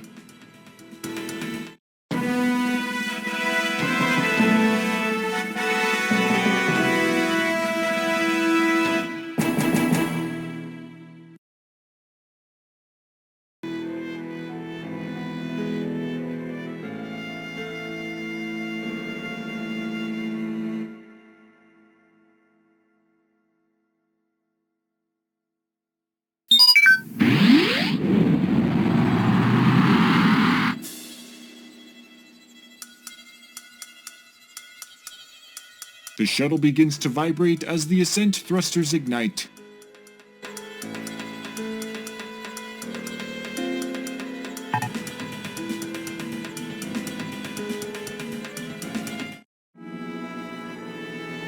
You feel the ship begin to lift off.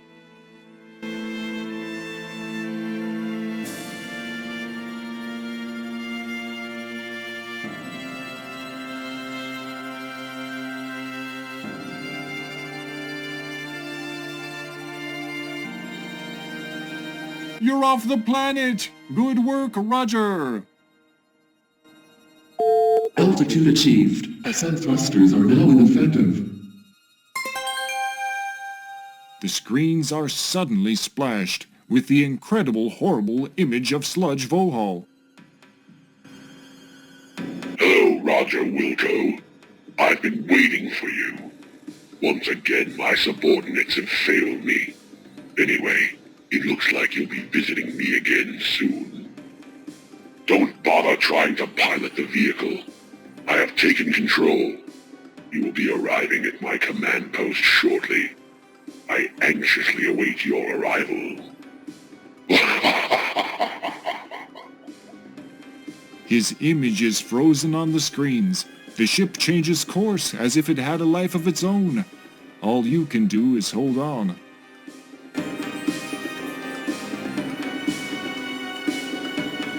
Through the window, you see your apparent destination, Vohauls Asteroid.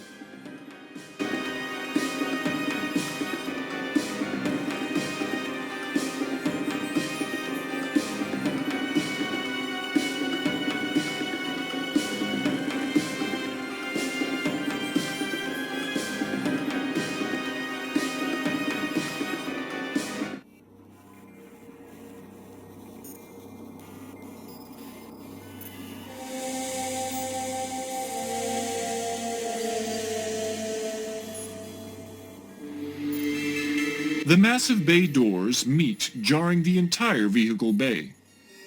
As you step down, the shuttle door slams shut behind you.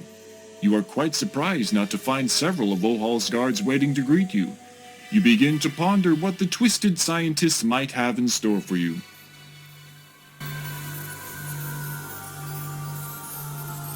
Sleek, modern, evil space layer design, nifty. Those are some large doors. If you opened them, you'd break on through to the other side. This ship has involuntarily taken you to 2 different locations now. You're beginning to suspect it doesn't like you. The floors are a metallic-looking color. It serves its purpose.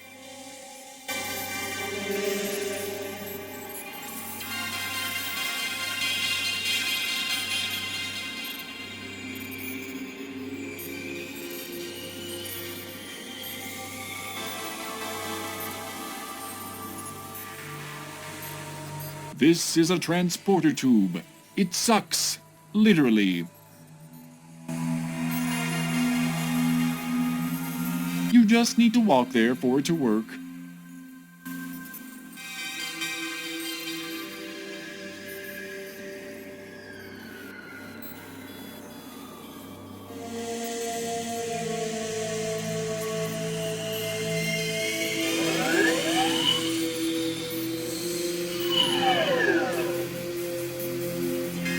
You have the funny feeling you're being watched.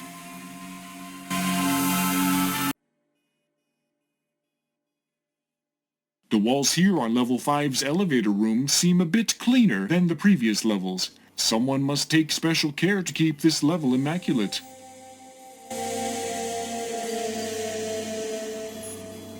The camera seems to be staring at you.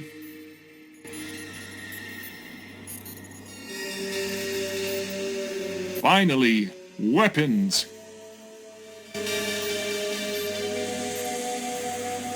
Squirt guns. The worst part is that you don't have anyone else to play with.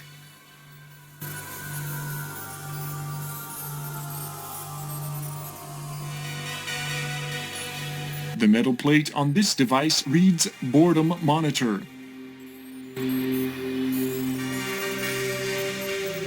I know. If I adjust this monitor so that it judges Vohaul to be bored with every show but Three's company, in a few short years, he could go insane.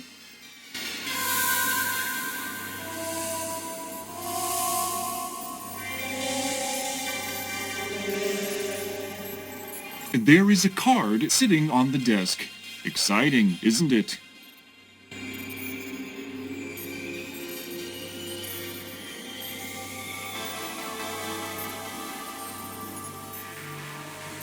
Cool, another access card. You're getting to see a lot of these.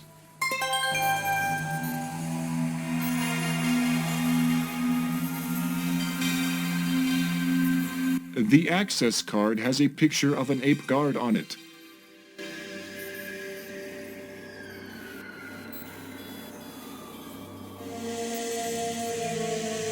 It looks to monitor vital areas of ship operation. Apparently, those vital areas include chocolate bar temperatures, crunchy snack storage levels, kung fu flicks organized by number of limbs broken, and a totaling of MMORPG gold hoarded in Vohaul's favorite games.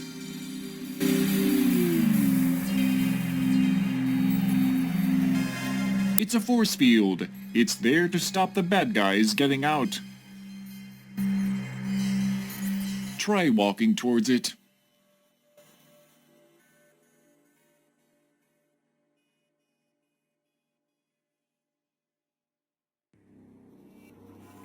Ha! That tickles. It's the access panel used for gaining entry into the jail cells.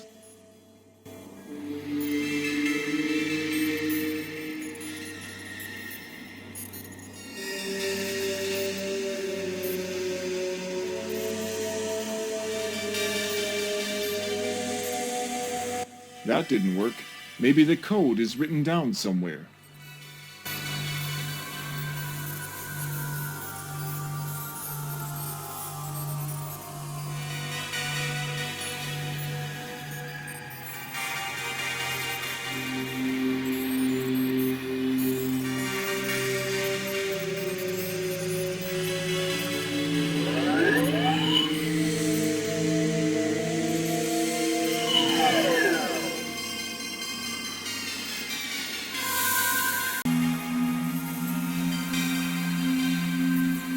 The wall reads Level 4, and you find 3 tubes leading away from this area. 2 of the tubes lead to hallways deeper in, and 1 smaller one can transport you to other floors. The camera seems to be staring at you.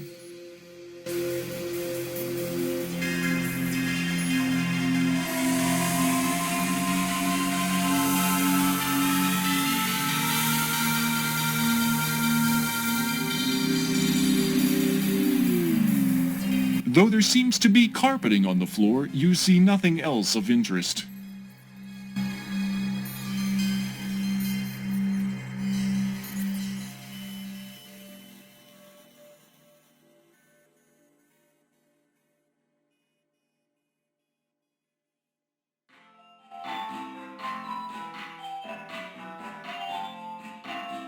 It's the Monolith Burger logo, universally recognized symbol for clogged arteries. These are the doors to Vohaul's own private Monolith Burgers.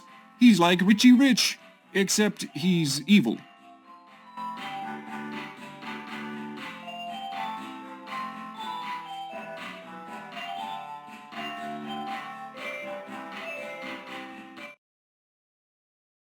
And you're listening to WMBR Radio. This disturbing service counter is apparently meant to simulate what it would be like if the employees were actually filling for a burger. What's worse, the concept is probably not too far off from the truth. Hello, my name is Jacob. That explains why they're always saying "eat me" to the customers. I'd like to thank you for coming into Monolith Burger today. And It's a depressed-looking robot. 100% synthetically made meal. Here at Monolith Burger, we use only the choice. Hi there, robot. Can you help me? I'm too depressed. What have you got to be depressed about? Working in a Monolith Burger was a goal in life for me. Life? Don't talk to me about life. Brain the size of a planet, and here I am working in a Monolith Burger talking to Roger Wilco. Yowza! Sorry to bother you. No, you're not.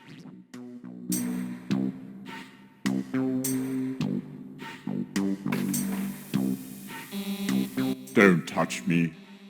Just so you know, not that you'll care. I'm programmed to kill you if I see a weapon. Monolith Burger is a family restaurant. Families just love to come here. Look what some of them say.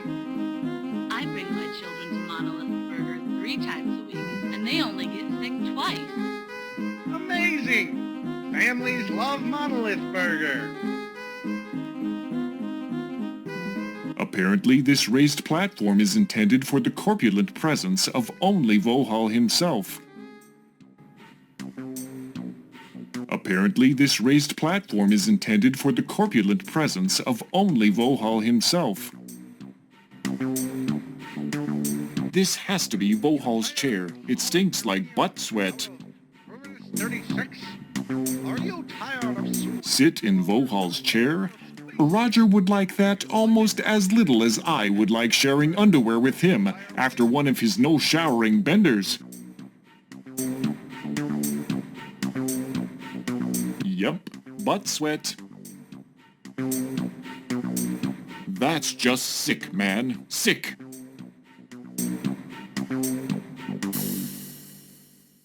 This is your standard ashtray which contains ash and cigar stubs. You don't want the ashtray. It's dirty, it smells, and you can't imagine what you'd use it for.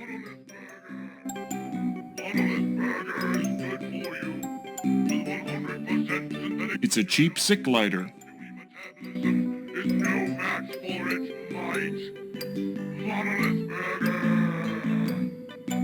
You grab the small lighter, which is on the table.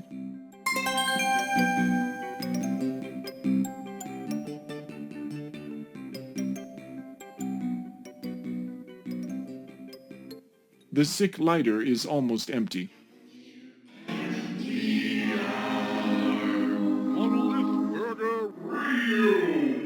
This is a Monolith Burger walkthrough window, sans window. Ever since the Intergalactic Pollution Act, it has been a government requirement that there be an equal alternative to a drive-through service in all fast food restaurants. So they place these things here.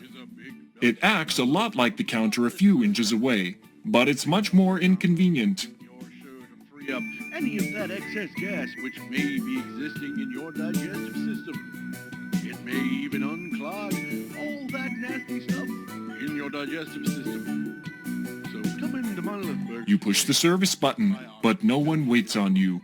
It's probably working, mind you. It's just the people who work here don't really care about their jobs. Wait a minute. There's something stuck in the slot. Wow! Someone left behind a perfectly good Monolith Burger. It must be your lucky day.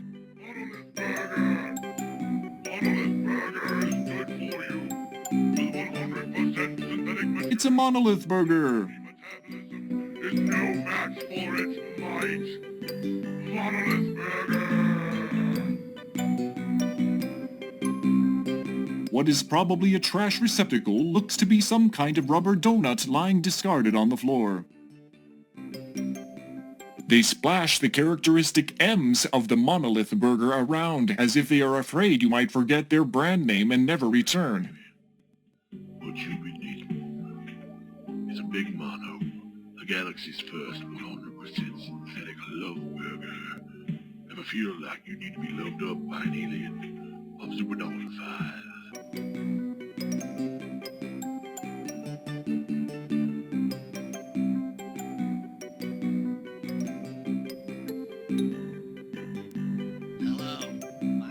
That looks like a weapon. How could he see that as a weapon, you ponder to yourself as the life drains from your body?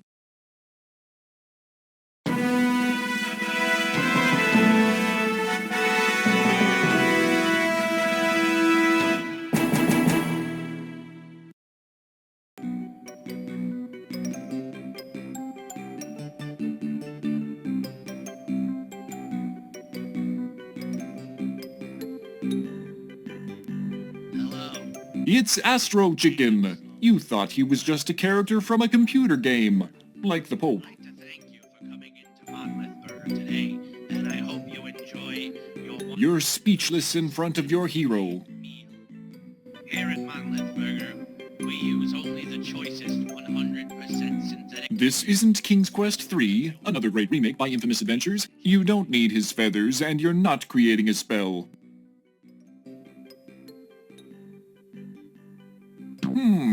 Smells like chicken. Tastes like chicken.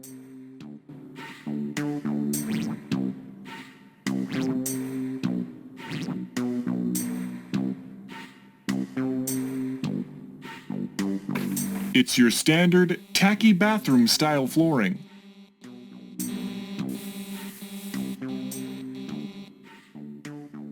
Hi! Monolith Burger is up. He can't say anything with his mouth full of Monolith Burger.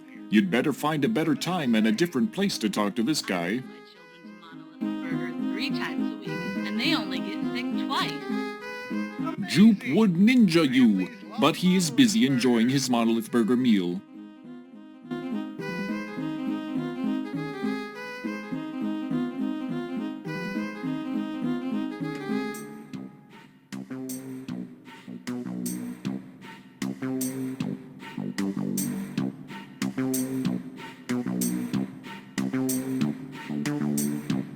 Are you tired of hauling uranium out of Room 36? Are you tired of sweeping floors on your spaceship? Employment opportunities at Monolith Burger. Inquire within.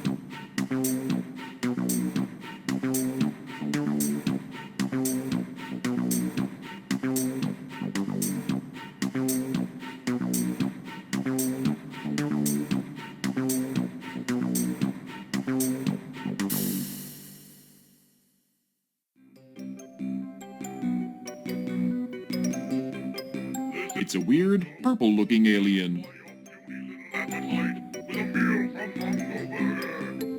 Hi, I'm Roger. Roger Wilco. The alien grunts at you.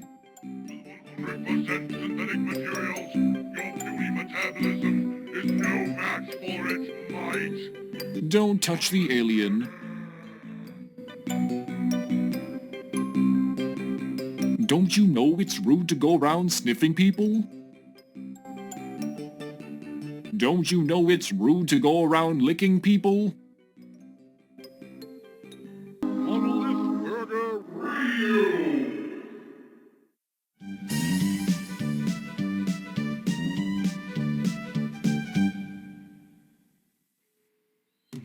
I should find a good place to sit down and eat this. And perhaps what you need is a big Belcher combo from Monolith. Garish red bench seating screams at your eyeballs from the left side of the room. Between each set of 2 benches sits a sideboard of suspect sanitation. It may even unclog all that nasty stuff in your digestive system. So come into Monolith Burger today and try our big Belcher combo. Guaranteed to free something.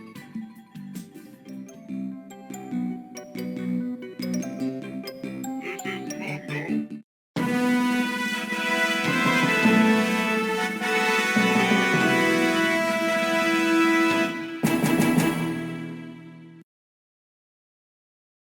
Monolith Burger Review.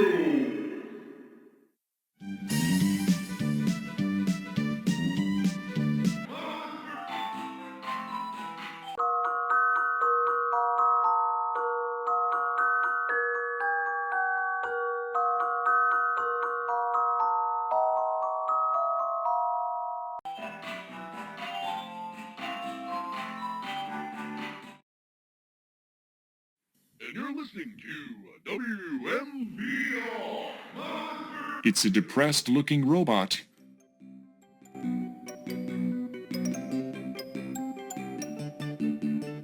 Hi there, robot. Can you help me? I'm too depressed. What have you got to be depressed about? Working in a monolith burger was a goal in life for me. Life? Don't talk to me about life.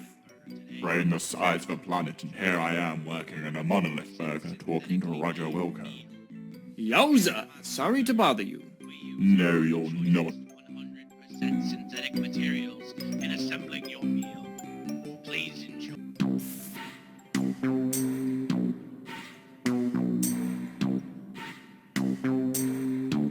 That looks like a weapon. How could he see that as a weapon, you ponder to yourself as the life drains from your body?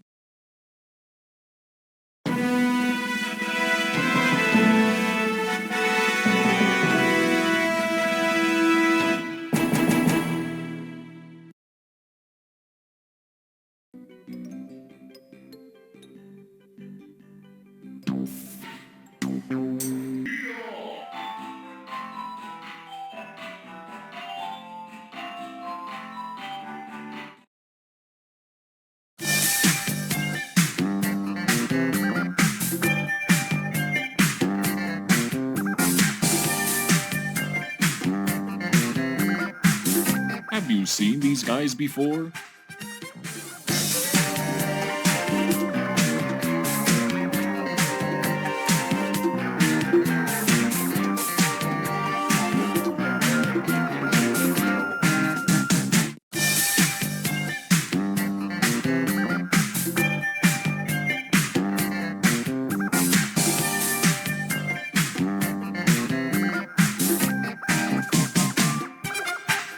It's a band with a really ugly frontman, like Aerosmith. It's a band with a really ugly frontman, like Aerosmith.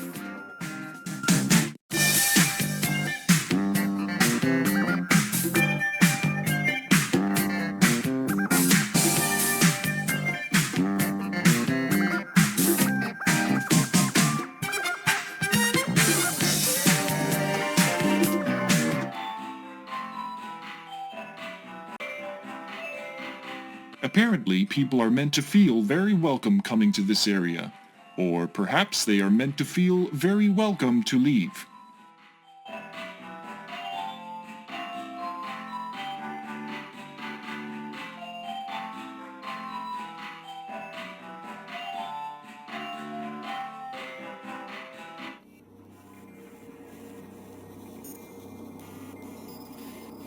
The walls show signs for unisex and unispecies bathrooms. Or maybe it means vertebrates and invertebrates. Or perhaps people who exhibit orderly responses to the Rorschach test, as opposed to people who have abstract responses to them. Alright, I gotta confess, I can't make heads nor tentacles of it. The camera seems to be staring at you. This door leads into the bathroom.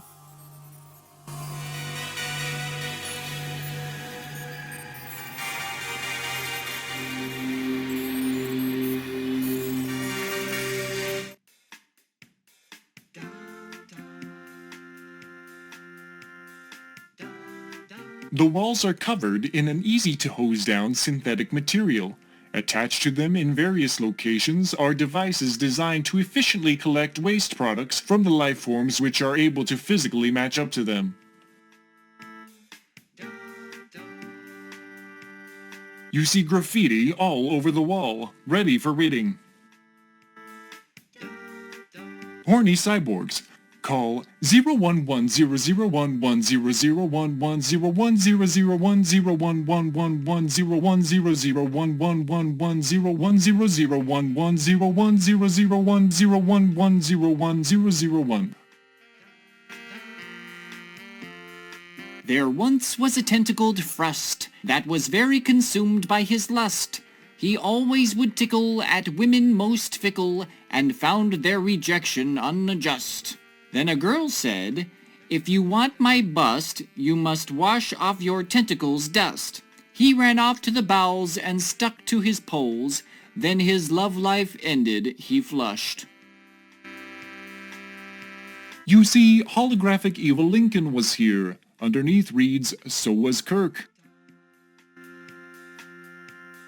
It's the freaking future, for gosh sakes! Why hasn't anyone found a cure for the beer runs yet? Broomy lights toilet duck. Live Cree or die. Beneath it reads, "I'd rather live Kurt or die." Cyborg Swisgar Squagelf stole my guitar strings. This one looks like a quad-port, high-performance urinal manifold, especially useful for those multitudinously equipped. Also used in a pinch by up to 4 single-digit beings when the place is really packed. This is your standard full-warm air-type hand, tentacle, and antennae dryer.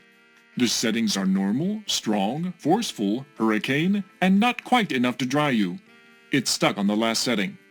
It's always stuck on the last setting. I opened one of these things up once. That dial doesn't even do anything. It's just welded onto the front. You have stepped into a porcelain palace of sorts. It is obviously a restroom. A place which, in an interesting fashion, serves to exhibit the physical diversity of the universe. There's someone in that stall. On the back wall are stalls. 2 of them are in use, judging by the various feet which show beneath the stall doors. To the left are sinks.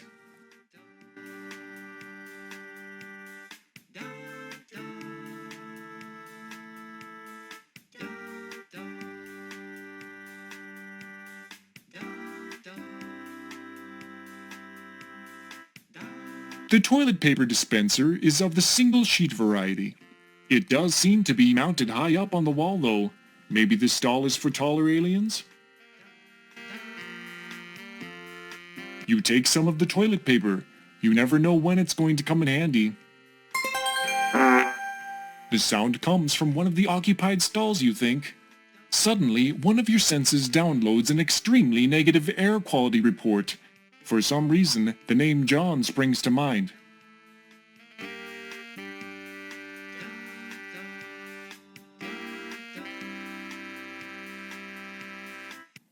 These are a few sheets of pumice quality toilet paper.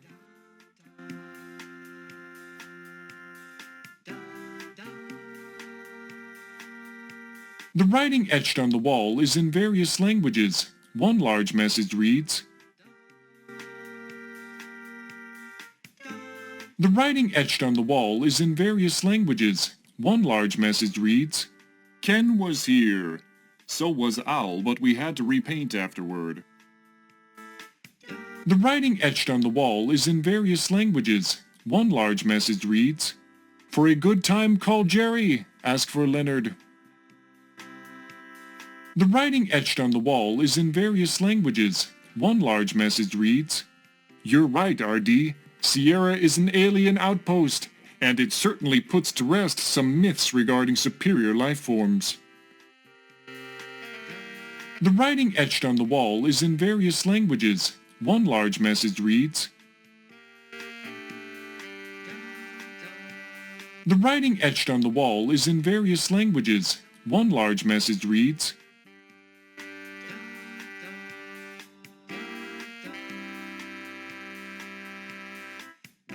The writing etched on the wall is in various languages. One large message reads, T. Benderheisen was here.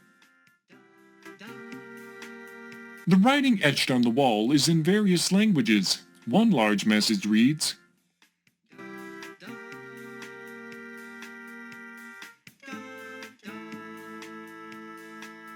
The writing etched on the wall is in various languages. One large message reads, Vohauls sucks.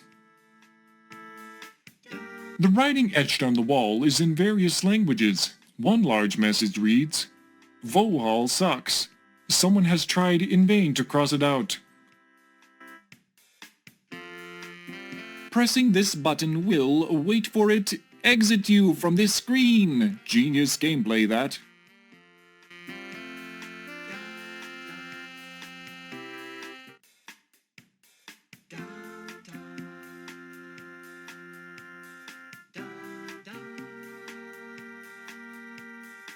Do you wonder sometimes why you're only a janitor, Roger? Not really, no. Smelling toilet doors could be a sign you've chosen the right profession. Can't you control yourself for 5 minutes? I'm telling you, I'm being framed here. A mysterious force controlling you with the press of a button? A likely story. Oh yeah, that's gonna haunt your dreams and wake you up in a cold sweat. It's like Satan farted in my face. The sinks are nice sinks, nothing fancy. Faucets sit above them. The faucets aren't operational. Vohall doesn't seem big on personal hygiene.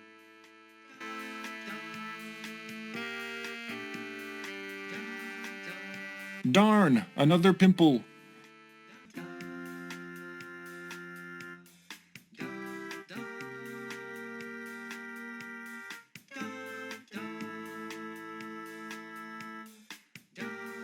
The sick lighter is almost empty.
These cold metal walls are far more electronically integrated than those lower down. You must be nearing some kind of technological powerhouse as you get closer to Vohaul's inner sanctum. I wonder if he has the specs to play the newest games that just came out. Those things always take a sub-nuclear core at least to power them. The various doors here all look the same. From the ones on the upper level, which lead into various other parts of the ship, to the one on the lower deck that takes you into the hallway. You can't do anything on the bottom floor while you're on the top floor.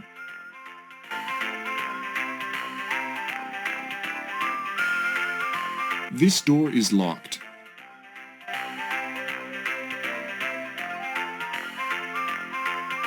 This keypad looks to be a means with which to enter a code, with which to activate a mechanism, with which to open the door. Which is which? This door takes you into the holographic entertainment facility. The only interesting feature is a keypad, which is set beside one of the doors.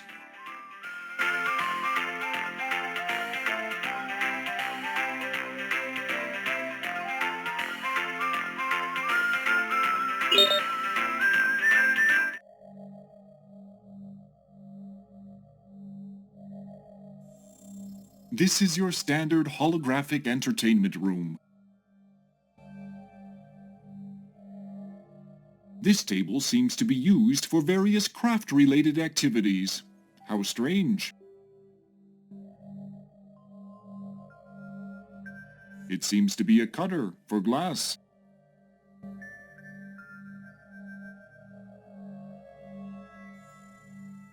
You take the glass cutter from the craft table. You never know when you want to cut a piece of glass.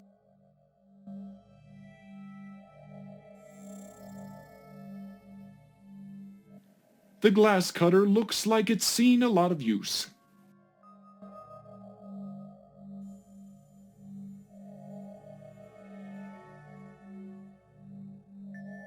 This table seems to be used for various craft-related activities. How strange. You can't take it with you. You can't take it with you. You can't take it with you.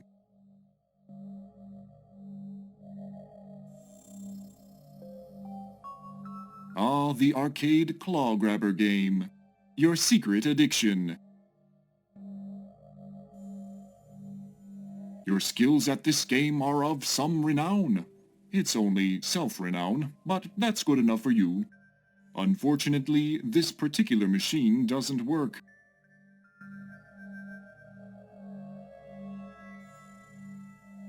This stand-up unit seems to be some kind of device that displays games entirely on video.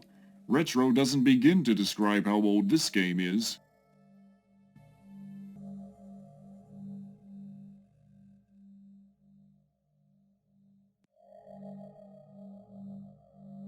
You notice the coin slot has a screwdriver jammed in it. I guess this means you don't have to pay to play. Awesome!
This is the exit door out of the holographic recreation room.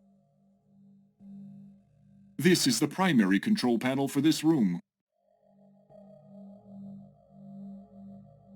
This is the exit door out of the holographic recreation room.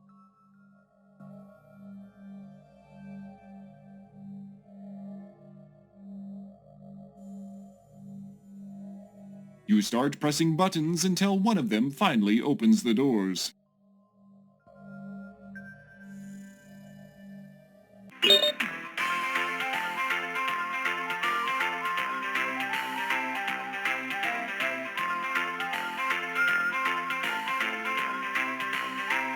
The various doors here all look the same, from the ones on the upper level, which lead into various other parts of the ship, to the one on the lower deck that takes you into the hallway.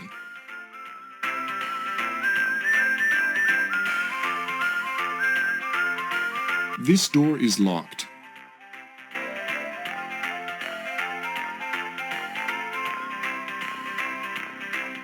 This door is locked.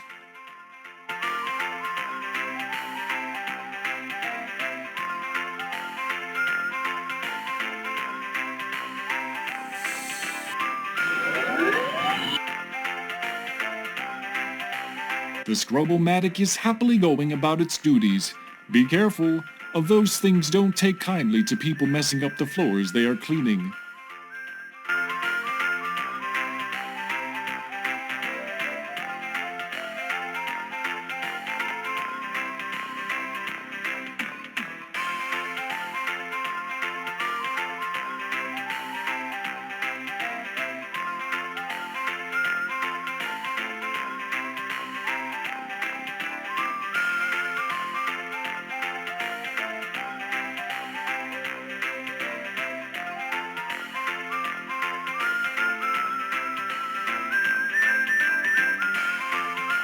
It looks like you too bad.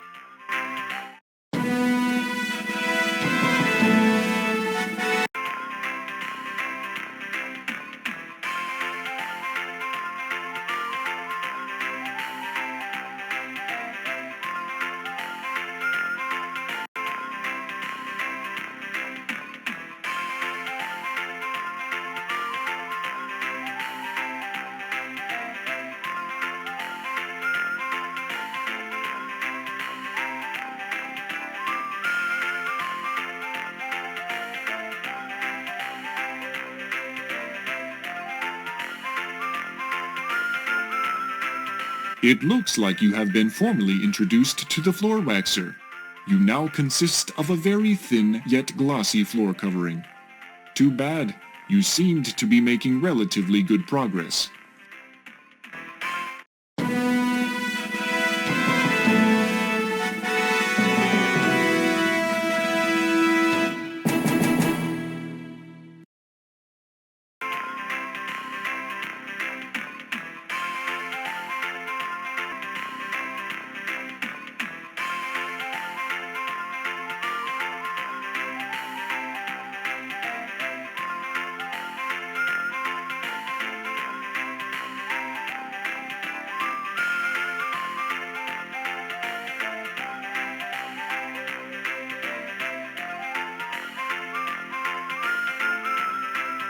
The access card has a picture of an ape guard on it.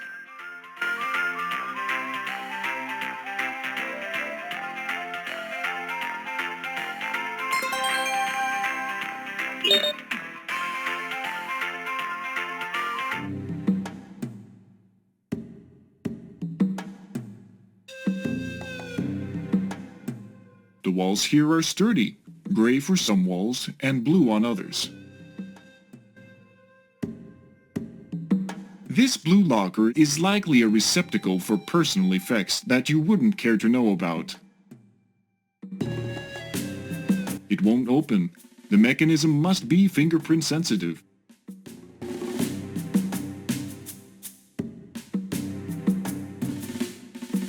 This poster seems to be an advertisement for an unreleased holographic game.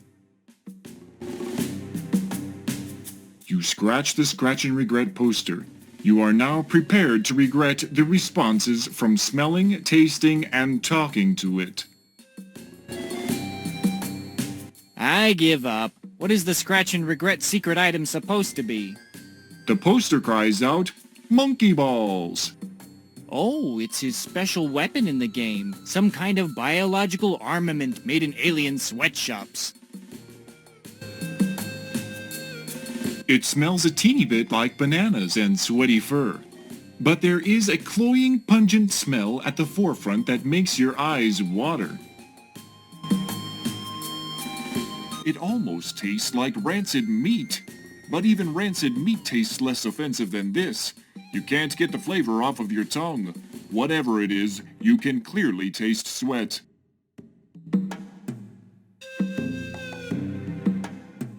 It's Candy Yams, the Smarch pin-up girl. Apparently, she's had a monkey girl head digitally edited over her body. It took a long time for you to notice.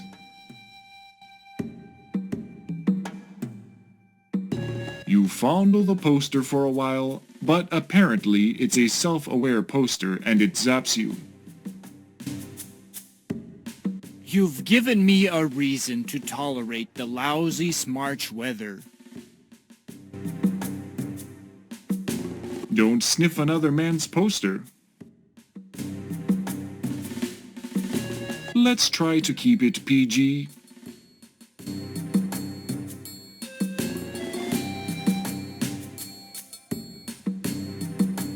It looks like a banana plant of some sort, genetically modified to serve as a hammock post. Though it's a tempting treat, you'd rather not mess with another man's banana. Can you change to apples? No response.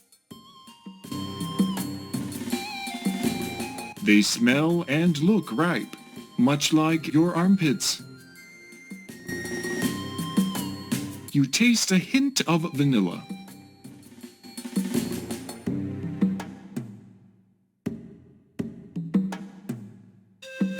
Unlike the banana plant, this palm tree was likely transplanted here for form rather than function. Get your hands off, Roger. That's not why they call it a palm tree. Give me a coconut. No response. The palm tree doesn't give off any smells worth noting. You can't reach the coconuts to eat one, and I'd hate to see Roger actually try to open one without hurting himself.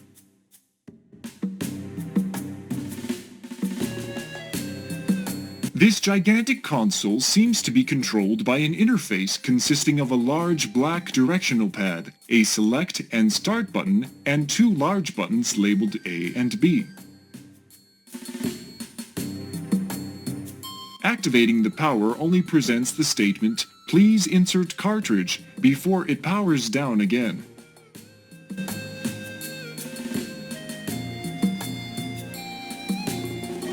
Through wonders of genetic engineering, beans are crafted to be exceedingly soft, and with proper watering, they can grow into very large, self-repairing seats. They call them bag bean chairs.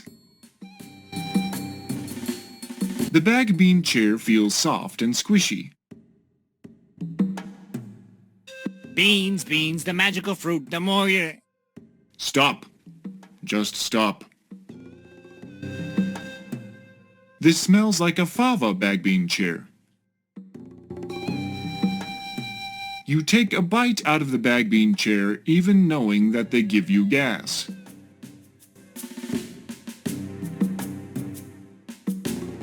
On the desk, you see an irrelevant blank datapad, a plot-significant note, and a pointless cup full of thought transmission styluses. You doodle out a scene of you defeating a vine monster, but in the end it looks like someone sneezed on the datapad.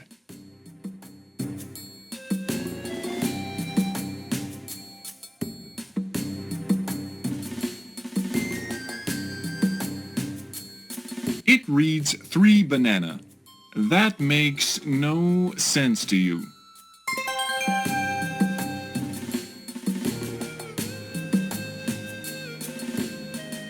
Your janitor instincts tell you that this is a wastebasket.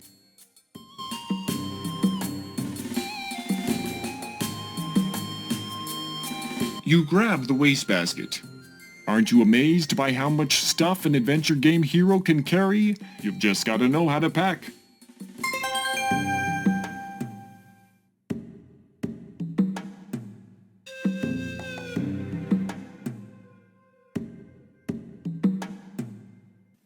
This is an empty wastebasket.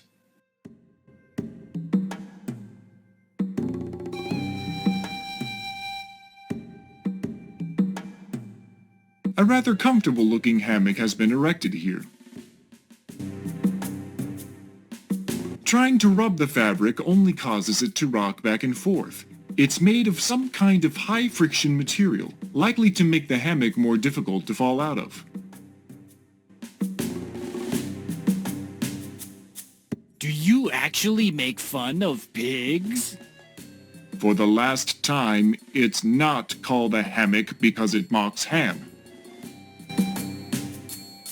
You can smell sweat seeped into the fabric of the hammock. You taste sweat. That was an unwise plan.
It's the access panel used for gaining entry into the jail cells.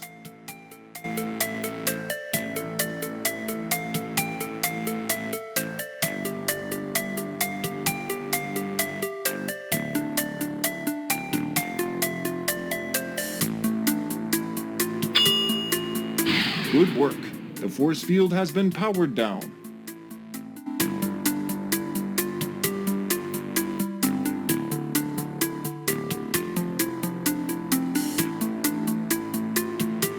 The walls are clean here.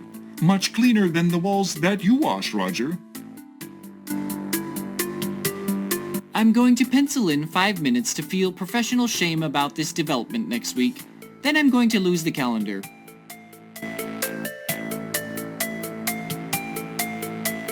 Smooth and gum-free.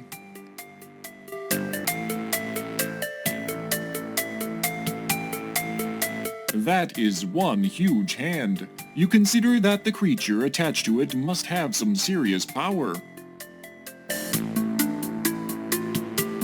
Hi, giant brown hand. No response.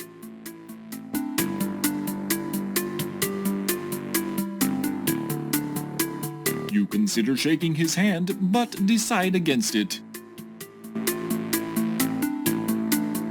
smells like monkey. You don't want to get near enough to the giant hand to taste it, thank you very much.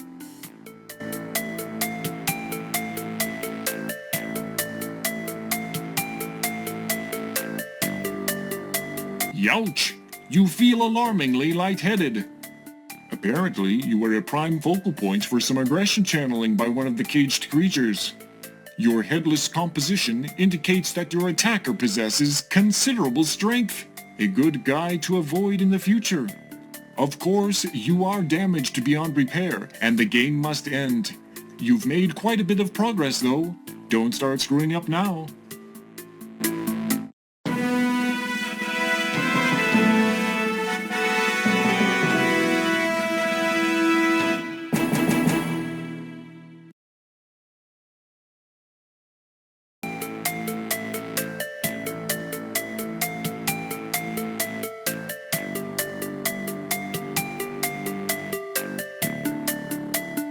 This is the most disgusting creature you have ever seen. It looks really mean.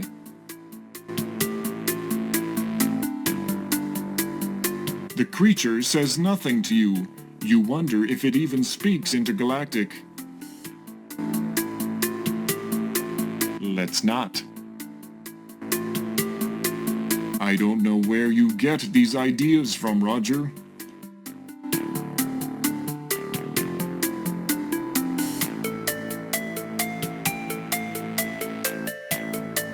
Did you forget about the glass?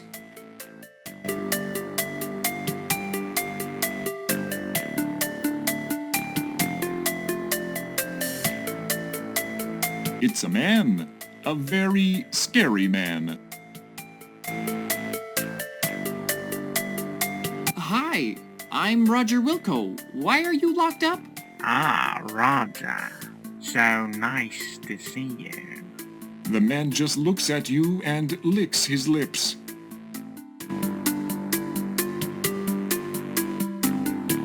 You can't. There's glass between you and him.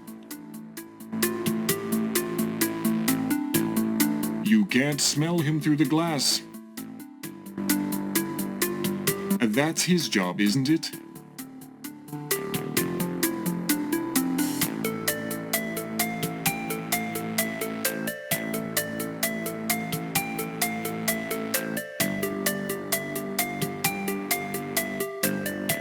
It's another one of those cameras that keeps looking at you.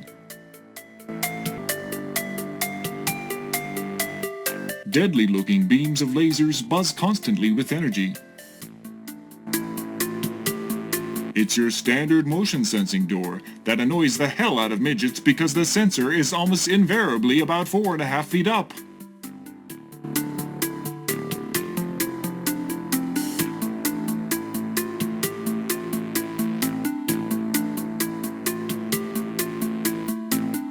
Aha! You know a janitorial closet when you smell one. Almost at once, you sense an emptiness, a melancholy longing. You begin to feel homesick. It's quite dark in here. You do notice a plunger, however, which you take. Oh no, one of the cells is opening. Who knows what unspeakable horrors wait behind those steel bars?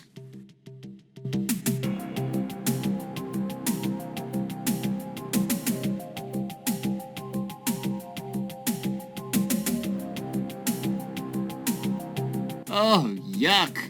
The dark and spiny beast with massive red lips grabs you up, and after a longing glance, proceeds, don't read further if the phrase French kiss bothers you, to plant a very moist French kiss on you.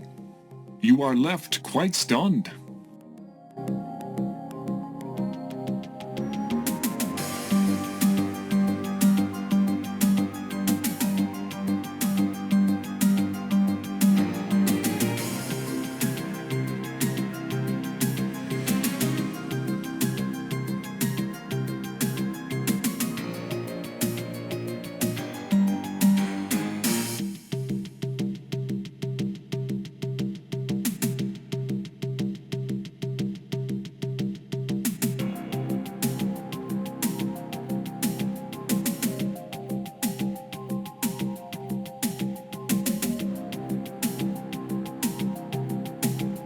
Oh, Roger, you're a mother.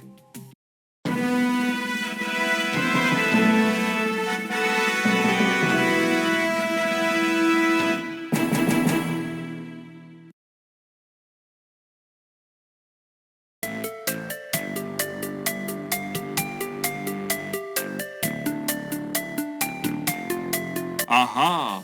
You know a janitorial closet when you smell one. Almost at once, you sense an emptiness, a melancholy longing. You begin to feel homesick. It's quite dark in here. You do notice a plunger, however, which you take. Oh no, one of the cells is opening. Who knows what unspeakable horrors wait behind those steel bars?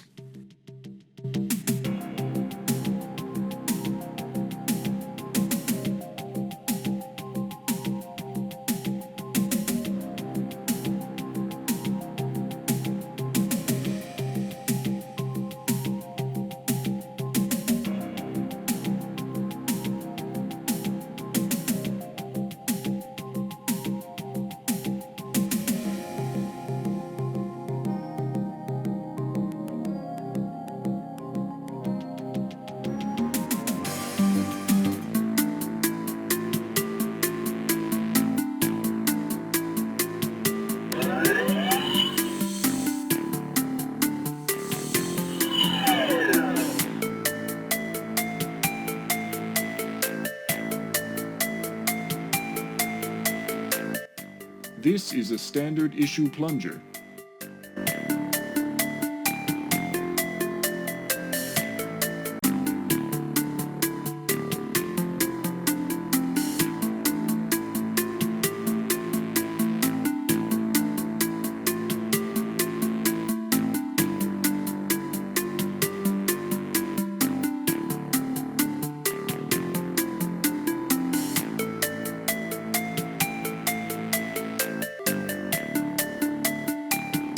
You are in an attractive tube-shaped region of the asteroid.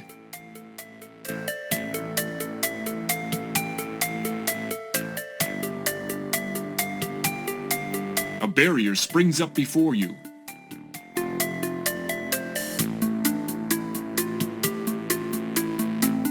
Another barrier stands in your way. You feel the floor shift below you. It's moving to the left. The smooth, well-polished floor looks as meticulously cleaned as most everything else here on this asteroid base.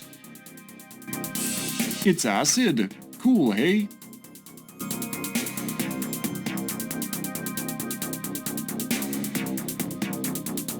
Imagine, if you will, taking a bath in sulfuric acid and using pumice for a washcloth.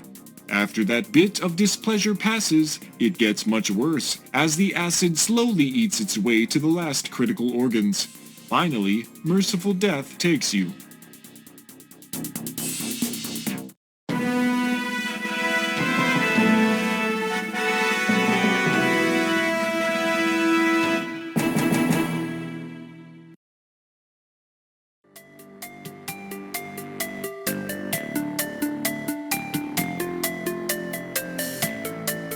A barrier springs up before you.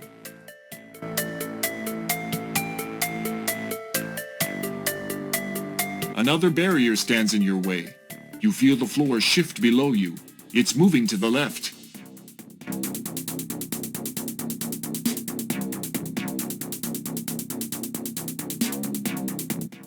This is a standard issue plunger.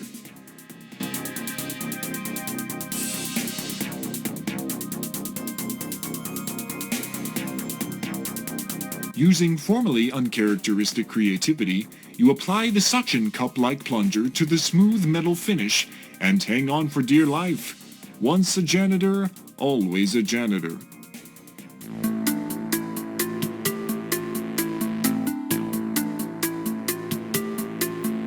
You can hang on no longer. Your grip weakens.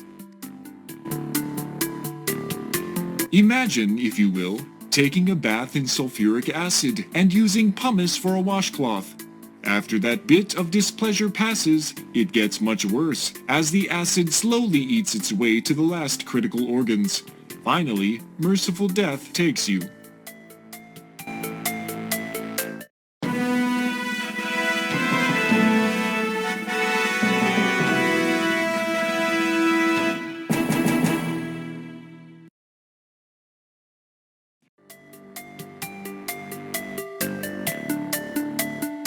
A barrier springs up before you. Another barrier stands in your way. You feel the floor shift below you. It's moving to the left.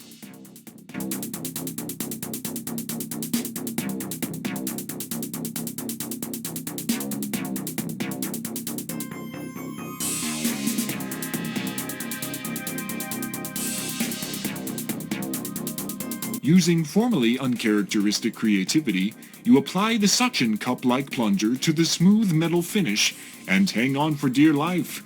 Once a janitor, always a janitor.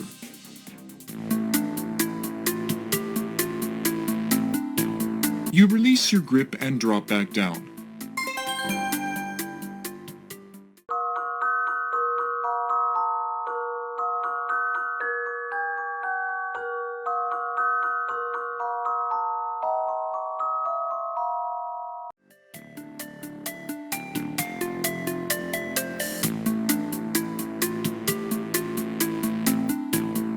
The huge metal menace is specifically designed to secure a given area.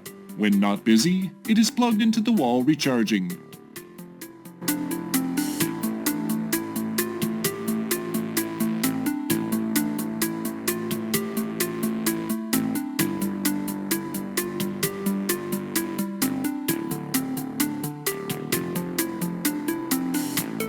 You have made the mistake of getting within what looks to be a cattle prod's length of the metal menace. A flame-throwing weapon connected to an extension arm reaches from its body and makes contact with you. That's when you begin feeling the intense burst of heat pulsing through your body.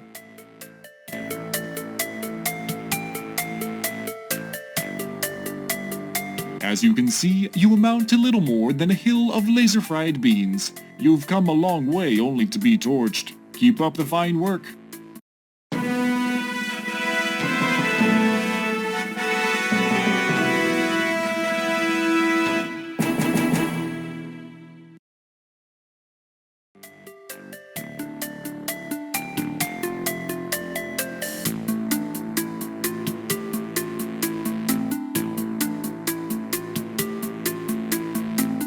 The ceiling looks ordinary except for some fixtures that look like sprinklers. They appear to be heat-sensitive sprinklers.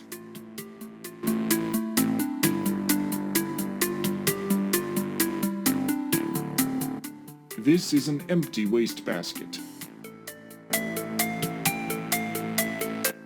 These are a few sheets of pumice-quality toilet paper.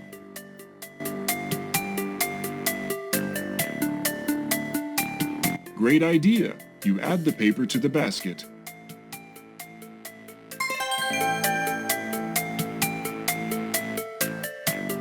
The waste basket has some paper in it.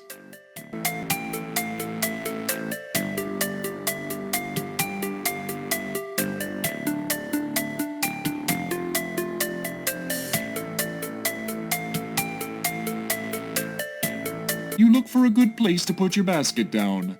Every basket needs to be in a good place.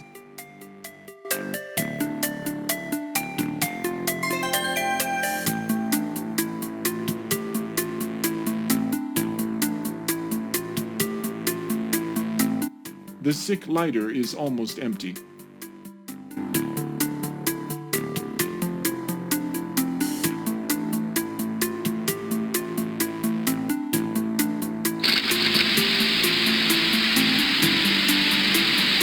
While receiving a nice posing yourself, the basket fire is extinguished. Seconds later, a loud series of pops followed by the smell of fried electronics. The sprinklers sense accomplishment and cease operations.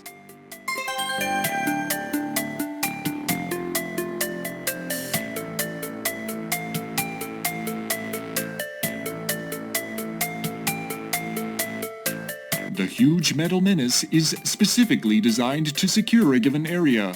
When not busy, it is plugged into the wall recharging.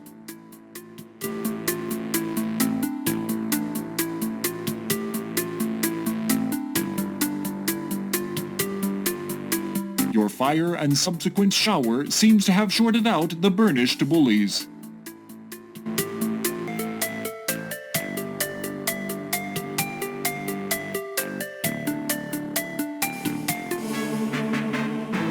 You have just entered Vohaul's secret chamber.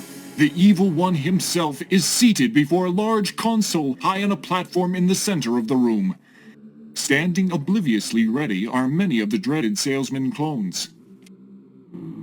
So, Roger Wilco, we meet again. I must say, I'm quite impressed with your resourcefulness and tenacity. I'd love to chat, but I'm busy preparing the last of my salesman clones for their trip to Xenon. Feel free to stick around and observe the downfall of your civilization.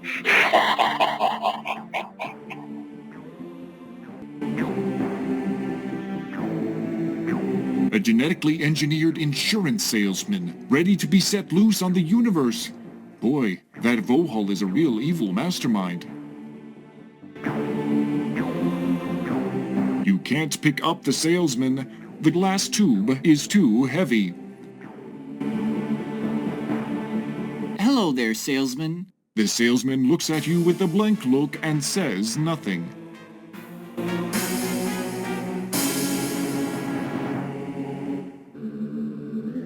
It's Vohaul, the evil mastermind behind the Sarien theft of the star generator, and your terrible ordeal on Labion.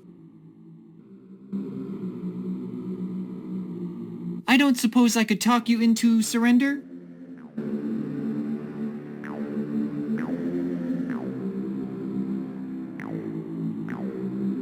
Behind Vohaul is a bank of readout monitors. You can't really tell what's on them from here.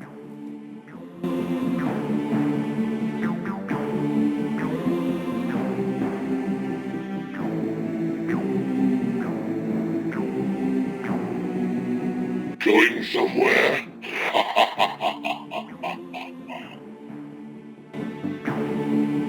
Give it up, Vohaul. It ends here. Never. I will not be defeated by a janitor. I have a small surprise for you, Wilco.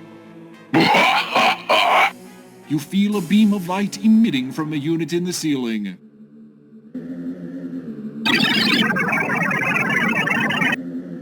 In a matter of seconds, you are broken down into microparticles and extracted from the air. Again the beam strikes, this time blasting into a glass jar on the console. It is there that you are reconstructed in a miniaturized form.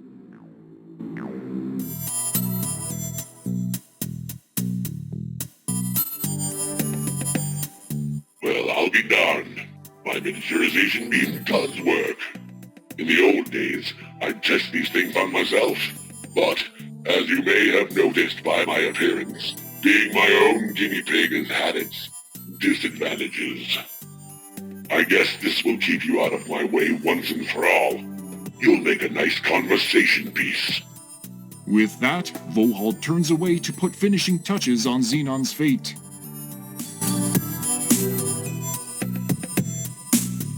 The latest in technology for the tiny, fashion-conscious bubble boy in us all. The jar is huge and glassy. The glass is too thick to break.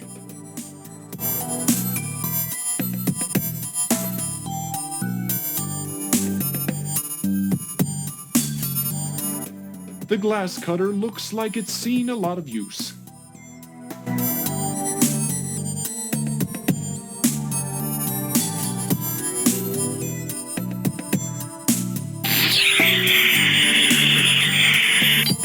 The newly cut pane of glass falls to the counter. Apparently, Vohaul doesn't notice.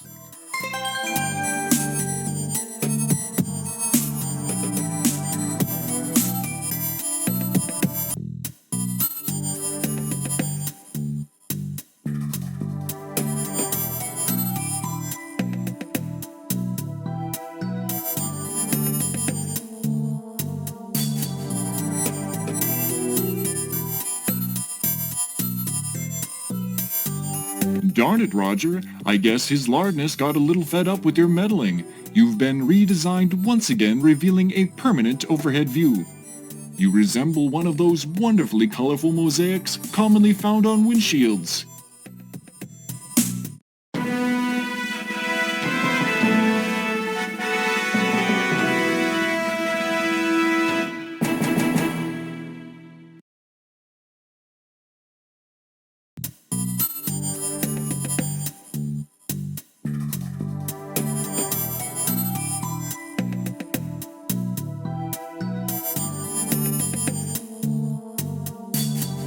The monitor banks and computer casing that make up Vohaul's desk are now like an impassable wall of metal to your tiny form.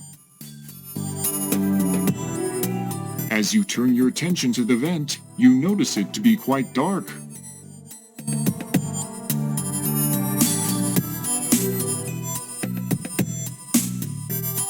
You wiggle your slim carcass through the vent.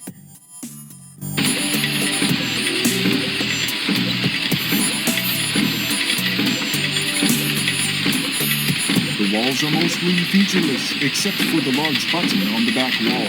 There is also a sign above the button. The sign says, "Caution, press button for emergency shutoff." See the bladder go up, see the bladder go down. Up, down, up, down.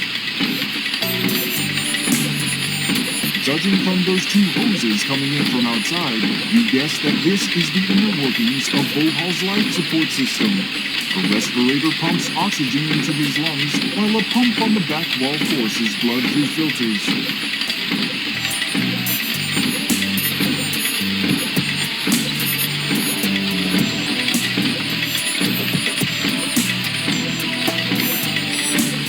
It's a red button, which is the kind of button that most people who should never touch buttons most want to press.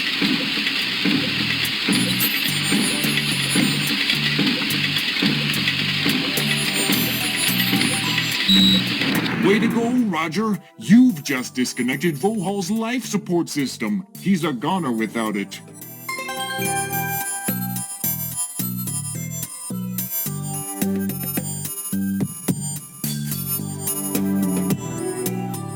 See the bladder go up, see the bladder go down.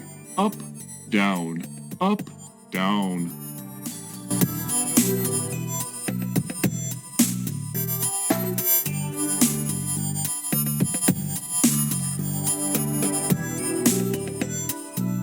You can see Vohaul struggling to take his last few breaths. Not you again. You think you have won, but all you've done is to seal your own fate. He reaches up and flips a switch before dropping to the floor dead.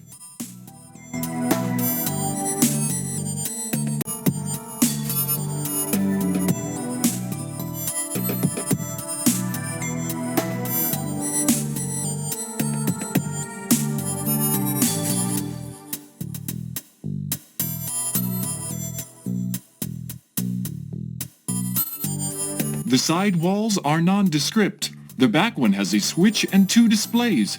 You can see what they are displaying. This monitor apparently displays the current status of various systems that this station is in control of. This vent supplies air to the inside of the computer system. It's just your typical keyboard, keys with normal letters on them. The switch is the toggle type. It is currently off.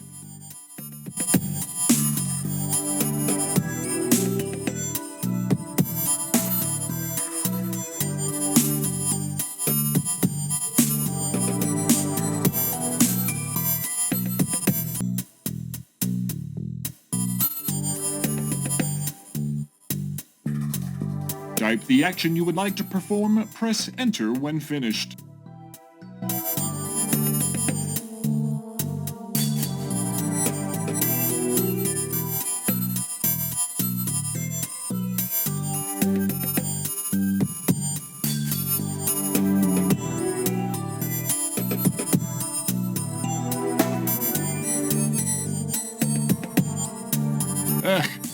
ride.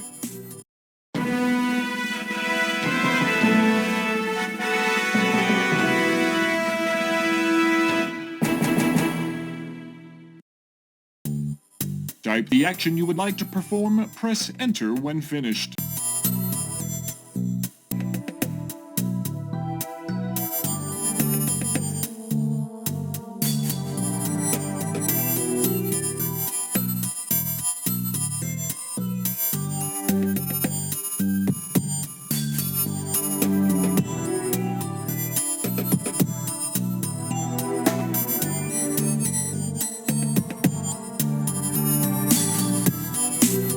By already being in a miniaturized form and setting the beam to reduce, you are now too small to exist. That wasn't too swift on your part. Too bad.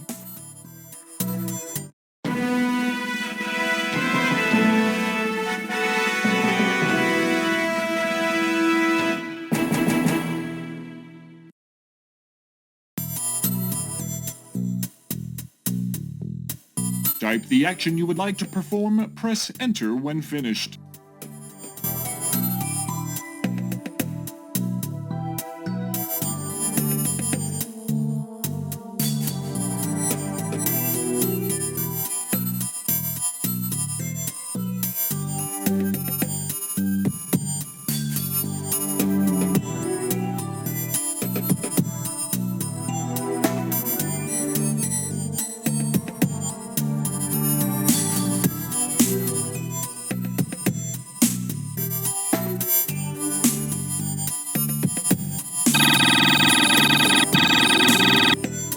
You are once again reconstituted, this time to the correct size. You notice that the clones are gone.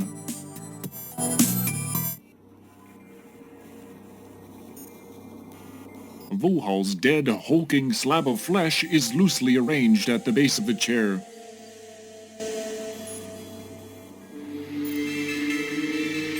An examination of his repulsively turgid fabric-encased mass reveals nothing other than the tubes which supplied him oxygen. You do notice the letters SHSR written in pen on the back of his left hand. Thank you for pushing the self-destruct mechanism. This ship will self-destruct in exactly 5 minutes.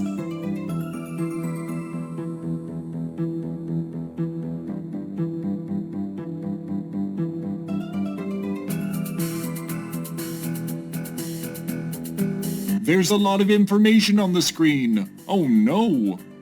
The asteroid is in a decaying orbit, and the insurance salesmen are about to be launched. Maybe the letters from Vohaul's hand will help. You type in the code SHSR. It worked! The launch of the salesman has been aborted.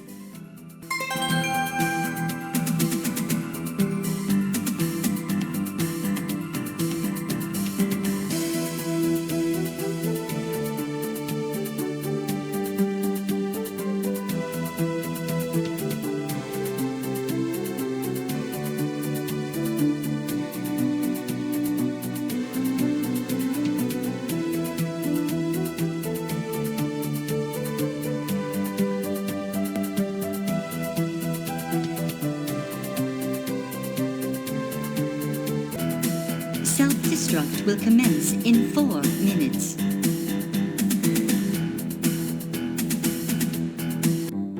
Self-destruct will commence in 3 minutes.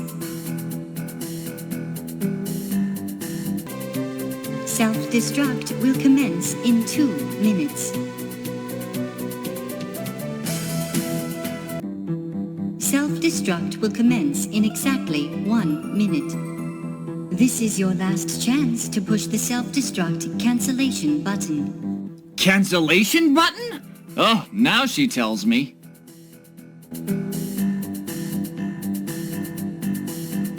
Self-destruct will commence in 30 seconds.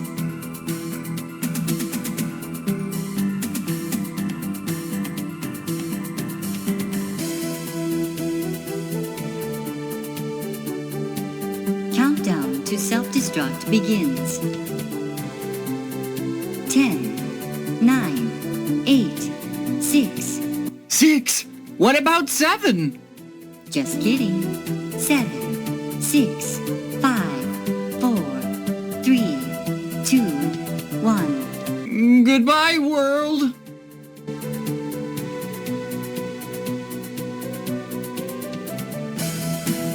More bad news, Roger Wilco. The asteroid's orbit has finally decayed to the point where contact with the molecular contents of Labion's upper atmosphere has been achieved. The result of this friction is a tremendous heat buildup. Despite being a very dense chunk of matter, the asteroid flames out, broiling you with it. Another victim in the heartless universe of adventure.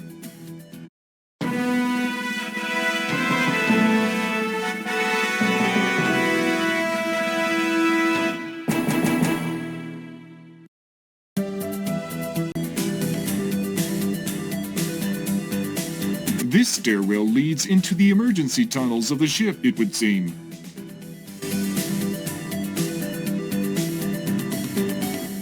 Self-destruct will commence in 4 minutes.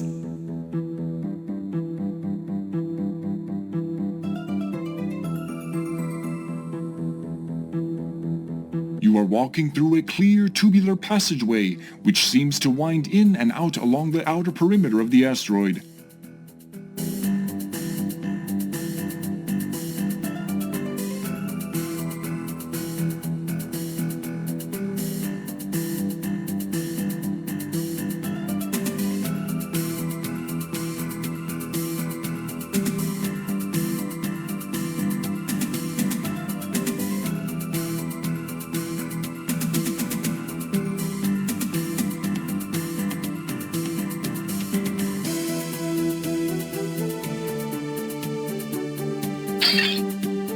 A section of the glass tubing has fractured from combined stress.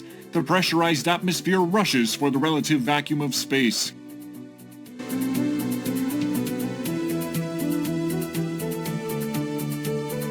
Due to the effect of the air rushing by you to get out the hole, the air in your lungs is sucked out and you find it impossible to get more. You weren't really that close to the end of the game anyway. No big loss.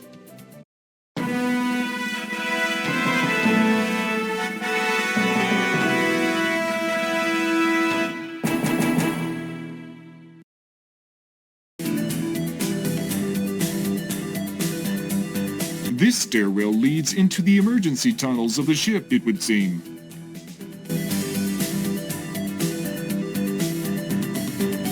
Self-destruct will commence in 4 minutes.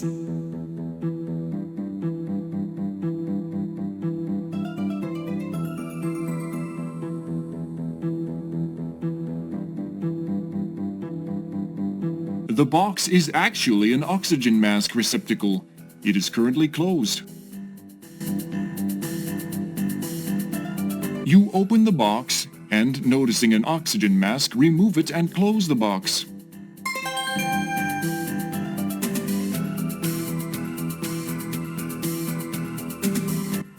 This is an emergency oxygen mask.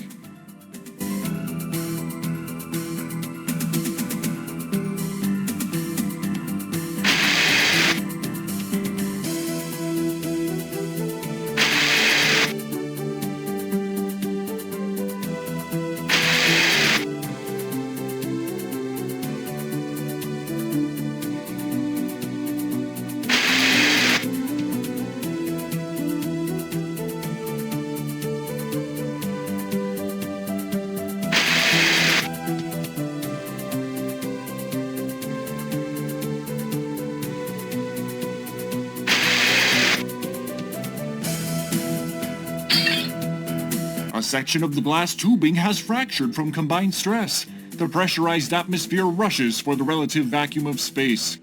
Fortunately, wearing the mask protects you from suffocation.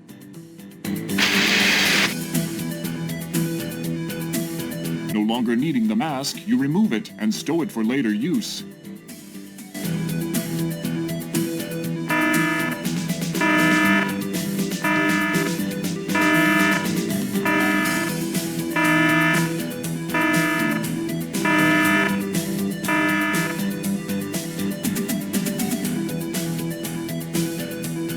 There is a self-destruct override button on this control panel. The sign below it reads, out of order.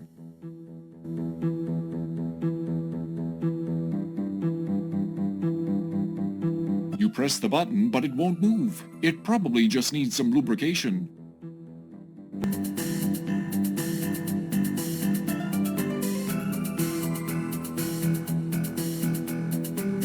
You move your face closer to the button and lubricate it with your saliva.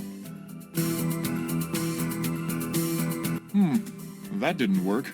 Perhaps you should have searched the bathroom more thoroughly.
This ain't gonna be pretty. As the beam of light from the droid guard hits you, you begin to feel a rather curious sensation. Unfortunately, you don't have the time to figure out what the sensation is before you die.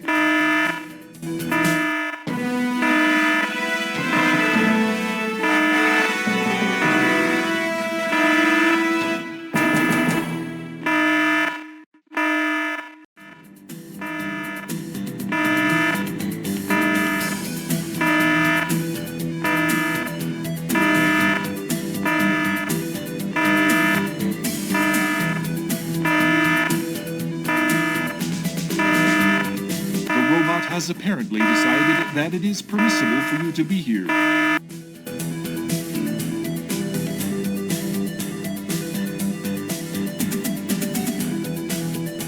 The chamber is a bed of sorts, enclosed in a large plexiglass cylinder. The occupant of such a chamber would be placed in suspended animation and kept alive for an indefinite period of time. The only outstanding features on the panel are a launch button and an oxygen meter.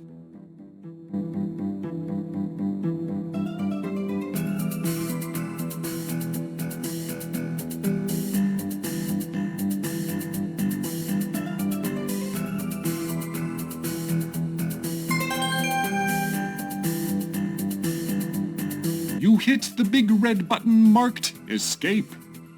Warning! Emergency escape vehicle launch sequence has begun!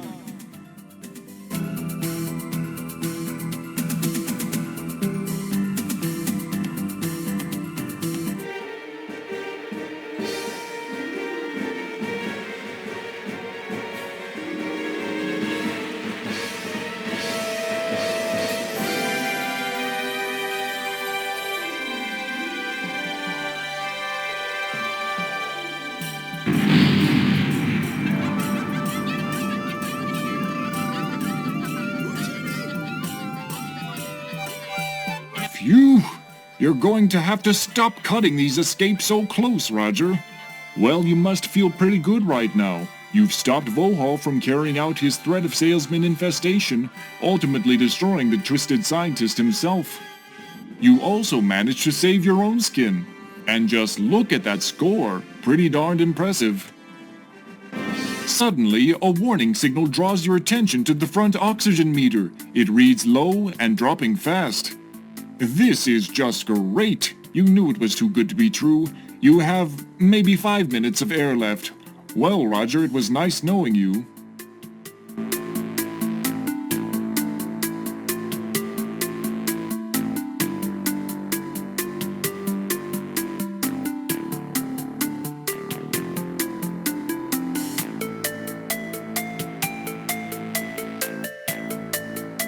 Sorry, you've run out of oxygen and are now dead.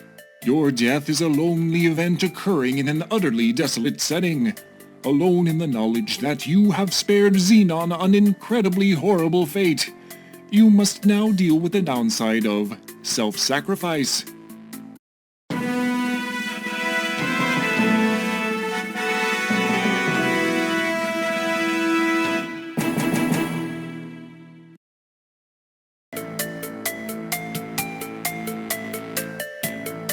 The chamber is a bed of sorts, enclosed in a large plexiglass cylinder. The occupant of such a chamber would be placed in suspended animation and kept alive for an indefinite period of time.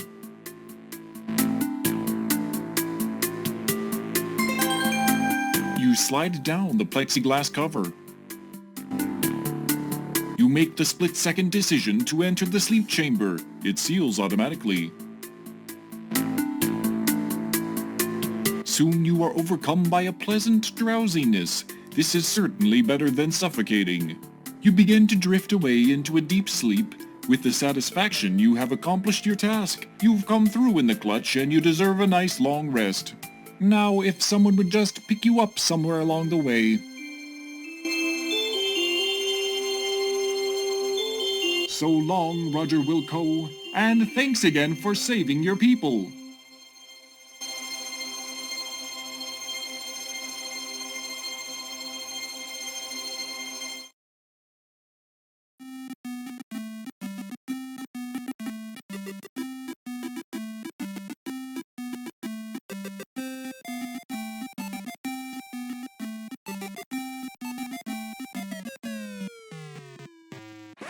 One, two, three, four.